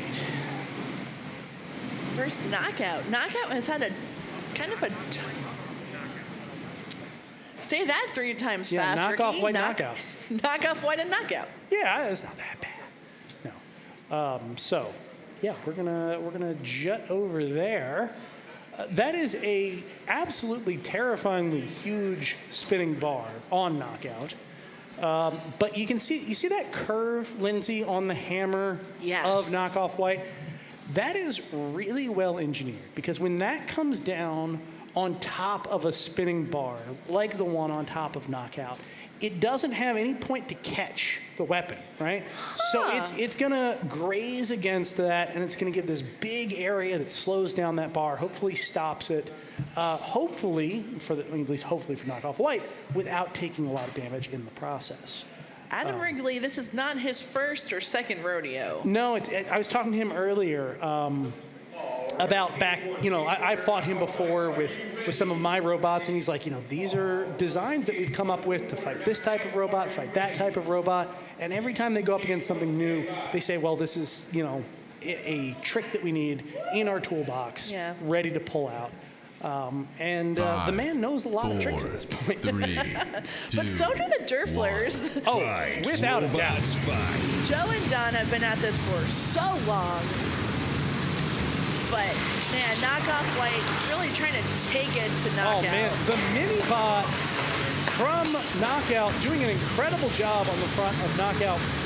Front of knockoff white. Knockoff white doing exactly what it wants to do, keeping its forks pointed towards its opponent. Wow. Ooh, but it only takes one tiny slip up, and knockout is underneath of you, kicking you up in the air. Now, the winner of this match moves on, of course, and they will be fighting Vorion. The loser goes home. This is the end of the road. Yes, it in fact is. The weapon for a moment looked like it was down on knockout, which is something that they've been struggling with throughout this competition, but it is back. And it is muscling around knockoff white, which bots have not been successful doing in this tournament. No, I mean, that robot has a weight bonus from being a walker, and it has a weight bonus from being a multi-bot. That is a lot of weight in the arena. I believe 55 pounds. 55 pounds, Ricky? 55 pounds going up against a nominally 30-pound opponent. That is a huge advantage. Now you can, and it moves so well, despite having no wheels. Knockoff White has these big shuffle pods that walk it around the arena. And yeah, just do an incredible job. Oh, look at that hit. Oh, that's the hit they wanted. They are embedded in the lid of knockout. Yep. Now, something that actually Knockoff White has done a good job of avoiding in this competition is getting the back end of that hammer stuck in the plywood. I don't think I've seen it a single time, but now they do appear to be completely embedded in their opponent's top plate. Yeah, it's tough when that happens. I mean, there is definitely a struggle. We're going to have the house bot try to free him up. Usually this doesn't work out so well with a hammer bot, but we'll see. We're going to give it the old college try. It's the last fight of the night. Flo just wants to get in there and cause some havoc. There it is. And hey, it worked. 5. We are going to resume that match 3, at 36 seconds. 2, Folks at home, 1. ignore the timer. We have a accurate timer going cage side. About half a minute left. Oh, you can see Knockout is not moving at all. That could have been the critical blow of the fight. Yeah. That said, Knockoff White, its right side drive not moving at all. And that mini bot still able to high center it. Wow! Yes, and I see some movement from Knockout. Yeah, these neither of these robots is officially knocked out. This will be going to the judges, both taking substantial damage in that last exchange. That was incredible. I mean, I have to think that Knockoff White is taking that one, but it also took so much damage in that fight. Yeah, it's a pretty impressive fight. I certainly have my, favored outcome. We're going to go to the replays, see some of these big moments, see some of these big hits. You can see Knockout did some really good damage, but Knockoff White got some incredible hammer hits in. I mean, both of these robots did what they wanted to do. Yeah, this was such a back and forth. At one point you think one bot is winning, and another you think the other is changing the course, but that might have been perhaps one of the decisive moments of that match. That's one I of don't the know. most I'm decisive. not a judge. That's one of the most decisive hammer hits we've had in a long time. Yeah. Just that one moment shows what Knockoff White can do. Is it enough to make up for the rest of the match where Knockoff White was struggling a little bit more? We'll see. We'll see. I'm kind of leaning in that direction, but we're going to find out real soon. Wow. Any moment, we'll get a judge's decision up on screen, and that, ladies and gentlemen, excuse me, while we wait, we've got something for you. Let's take a look. We are, let's see if we can get a graphic up on screen. We are through the quarterfinals. That was the last quarterfinal fight. Here's our 3-pound bracket. 4 robots remain going into the semifinals. Were these the 4 that you would have predicted, Ricky? They're the 4 that my heart hoped for. Not a single spinner amongst them. Wild. 2 fire robots, 1 robot that's trying to light their opponent on fire, and 1 robot with a sand shovel. Absolutely incredible. Gotta hand it to Hot Wings. They were struggling yesterday. It took them a little while to kind of get their feet, but here they are. They got there. In the 12-pound bracket, we've got Sombra going up against Minor Threat 5, and we have HoneyShock going up against Cthulhu. This is a little more typical. We've got some big spinners lined up here, some big heavy hitters, and a lot of action destruction for sure in those fights tomorrow. Still some horizontal representation, though. Yeah, I mean, we talked, last year was very much a heavily represented year for horizontal spinners. Yeah. I should say last year, really this year, 2023. So it's no surprise to see them, especially in the 12-pound class. We'll see if they can make it through to the finals or not. They have a pretty darn good shot. It's really hard to call that, Kat. I mean, the 12s especially, I don't know, even the 3s, I feel like it's almost a crapshoot at this point. There's so many spots that are hard to predict. We are going back to Cage 1 right now. They're asking for a functionality check on these robots.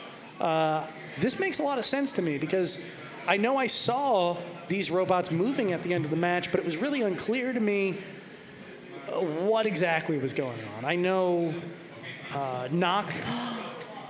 Are they both not moving now? I don't know. Is its weapon embedded in the plywood? I don't know.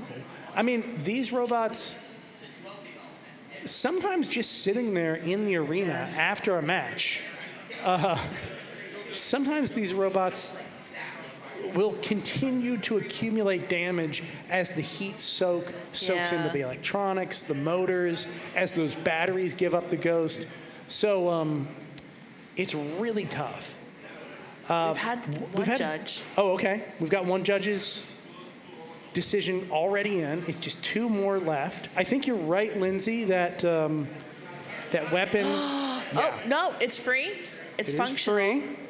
I don't see it driving any. I know at least one side was trying to drive at the end of the match, and I know both sides were trying to drive on knockout, but neither one was really succeeding at it very much. Now, when we have the final judge's decision, this will complete the bracket. This will end the 30-pound quarterfinals. Yeah. And we'll update the bracket to see who is competing tomorrow. You can get your full list. And of course, we're going to have some, creative surprises throughout the day. We've got some pretty incredible content coming out from our wonderful group of YouTube creators. Yeah. We're going to have grudge matches and everything else. But of course, the bread and butter here is this big tournament. See who wins all the, the big prizes, the big cash prizes. All the marbles. And we'll find out soon enough. Make sure you tune in tomorrow for that. And as we said earlier, it's a great time to subscribe, go back through our video catalog, check out our wiki, check out our Discord. Just get ready in case you can't wait for tomorrow night at 7. You can, just dive deep on all of our wonderful videos. And then, be back here tomorrow night, 7 o'clock Eastern Standard Time. Doesn't matter where you are in the world. We're here for you, just wanting to, be entertaining and give you a great time. Whew. Now, that said, we're waiting on this judge's decision. Yeah. That was a great fight. Yep. Where are you coming down on this, Lindsay? Man, I feel like in the moment I went back and forth a bunch of times. Mm-hmm. However, I think in the end, that critical hit, like that we kept referencing from Knockoff White, I think that maybe solidified the damage. It solidified, I don't know, maybe some of the aggression because of how often it was able to use its weapon. Right. I think I would go in favor of Knockoff White. I wouldn't be surprised if it did go for knockout, though. Yeah, I can certainly see an argument either way. I'm in the same boat as you. You can look, some of these hits are so well executed from Knockoff White. They do such a good job stopping their opponent's weapon, and then that final one that embeds itself in the back armor. That is just such display of dominance. Really, yeah, and you're right. The robot continued to work somewhat, but it never worked right again after that moment. Yeah. It just barely hung on to functionality. So, what would you say? I think that just that alone is enough to seal the deal for Knockoff White. For me, we're gonna find out. Oh, we've got a couple of lovely competitors. Enjoying themselves. Oh, and who is that, Lindsay? Who's that handsome devil in the crowd there? Oh, that's Jordan Neal. Oh, wait, is that my husband? There he is. That's Chris, of course. Yeah. Maybe it was your husband, Lindsay. Oh. The judges are still waiting to come in. They just don't want this night to come to an end. They want more pot shots at the audience members, I guess. Yeah. Boy. Look at this collection of bearded men. Yeah, what a group of ne'er-do-wells. Oh, I hear the noise for judge's decision. That is the sound that triggers my anxiety. I know, it's like on the edge. And anymore, it happens suddenly sometimes for no reason. So it doesn't necessarily mean the judge's decision is ready. It just happens. It's there to put you on edge just a little bit. Okay. Ricky. Oh, wait, no. That said, this just in. Here it is. I hope this is it. Wow. There it is. Okay. Across the board, Knockoff White. Pretty decisive, too. Yeah. I'm not surprised. Surprised. It was, I mean, just the dominance of that weapon. They did take quite a bit of damage, but honestly, Knockout took more. Yeah, they really did. They tried their absolute best. I mean, Knockout really hit some major hits there. I mean, they punched hard. And they bullied Knockoff White more than I have seen other spinners in this competition be able to do it. It is incredibly hard to bully Knockoff White at all. To do it for a good chunk of the match is really, really impressive. Yeah. But that's about it. So anyway, as promised, here we go. We're going to go to our updated 30-pound bracket. We are now in the semifinals. That is Squire going up against Red Storm tomorrow and Vorion going up against Knockoff White. These are really, really good fights, folks. Only two spinners. Yeah, actually, that's kind of impressive. Of course, Red Storm has gone incredibly far this past year and made some incredible strides. And Knockoff White is a perennial heavy hitter. But Vorion and Squire, obviously both big established names with a lot of potency behind them as well.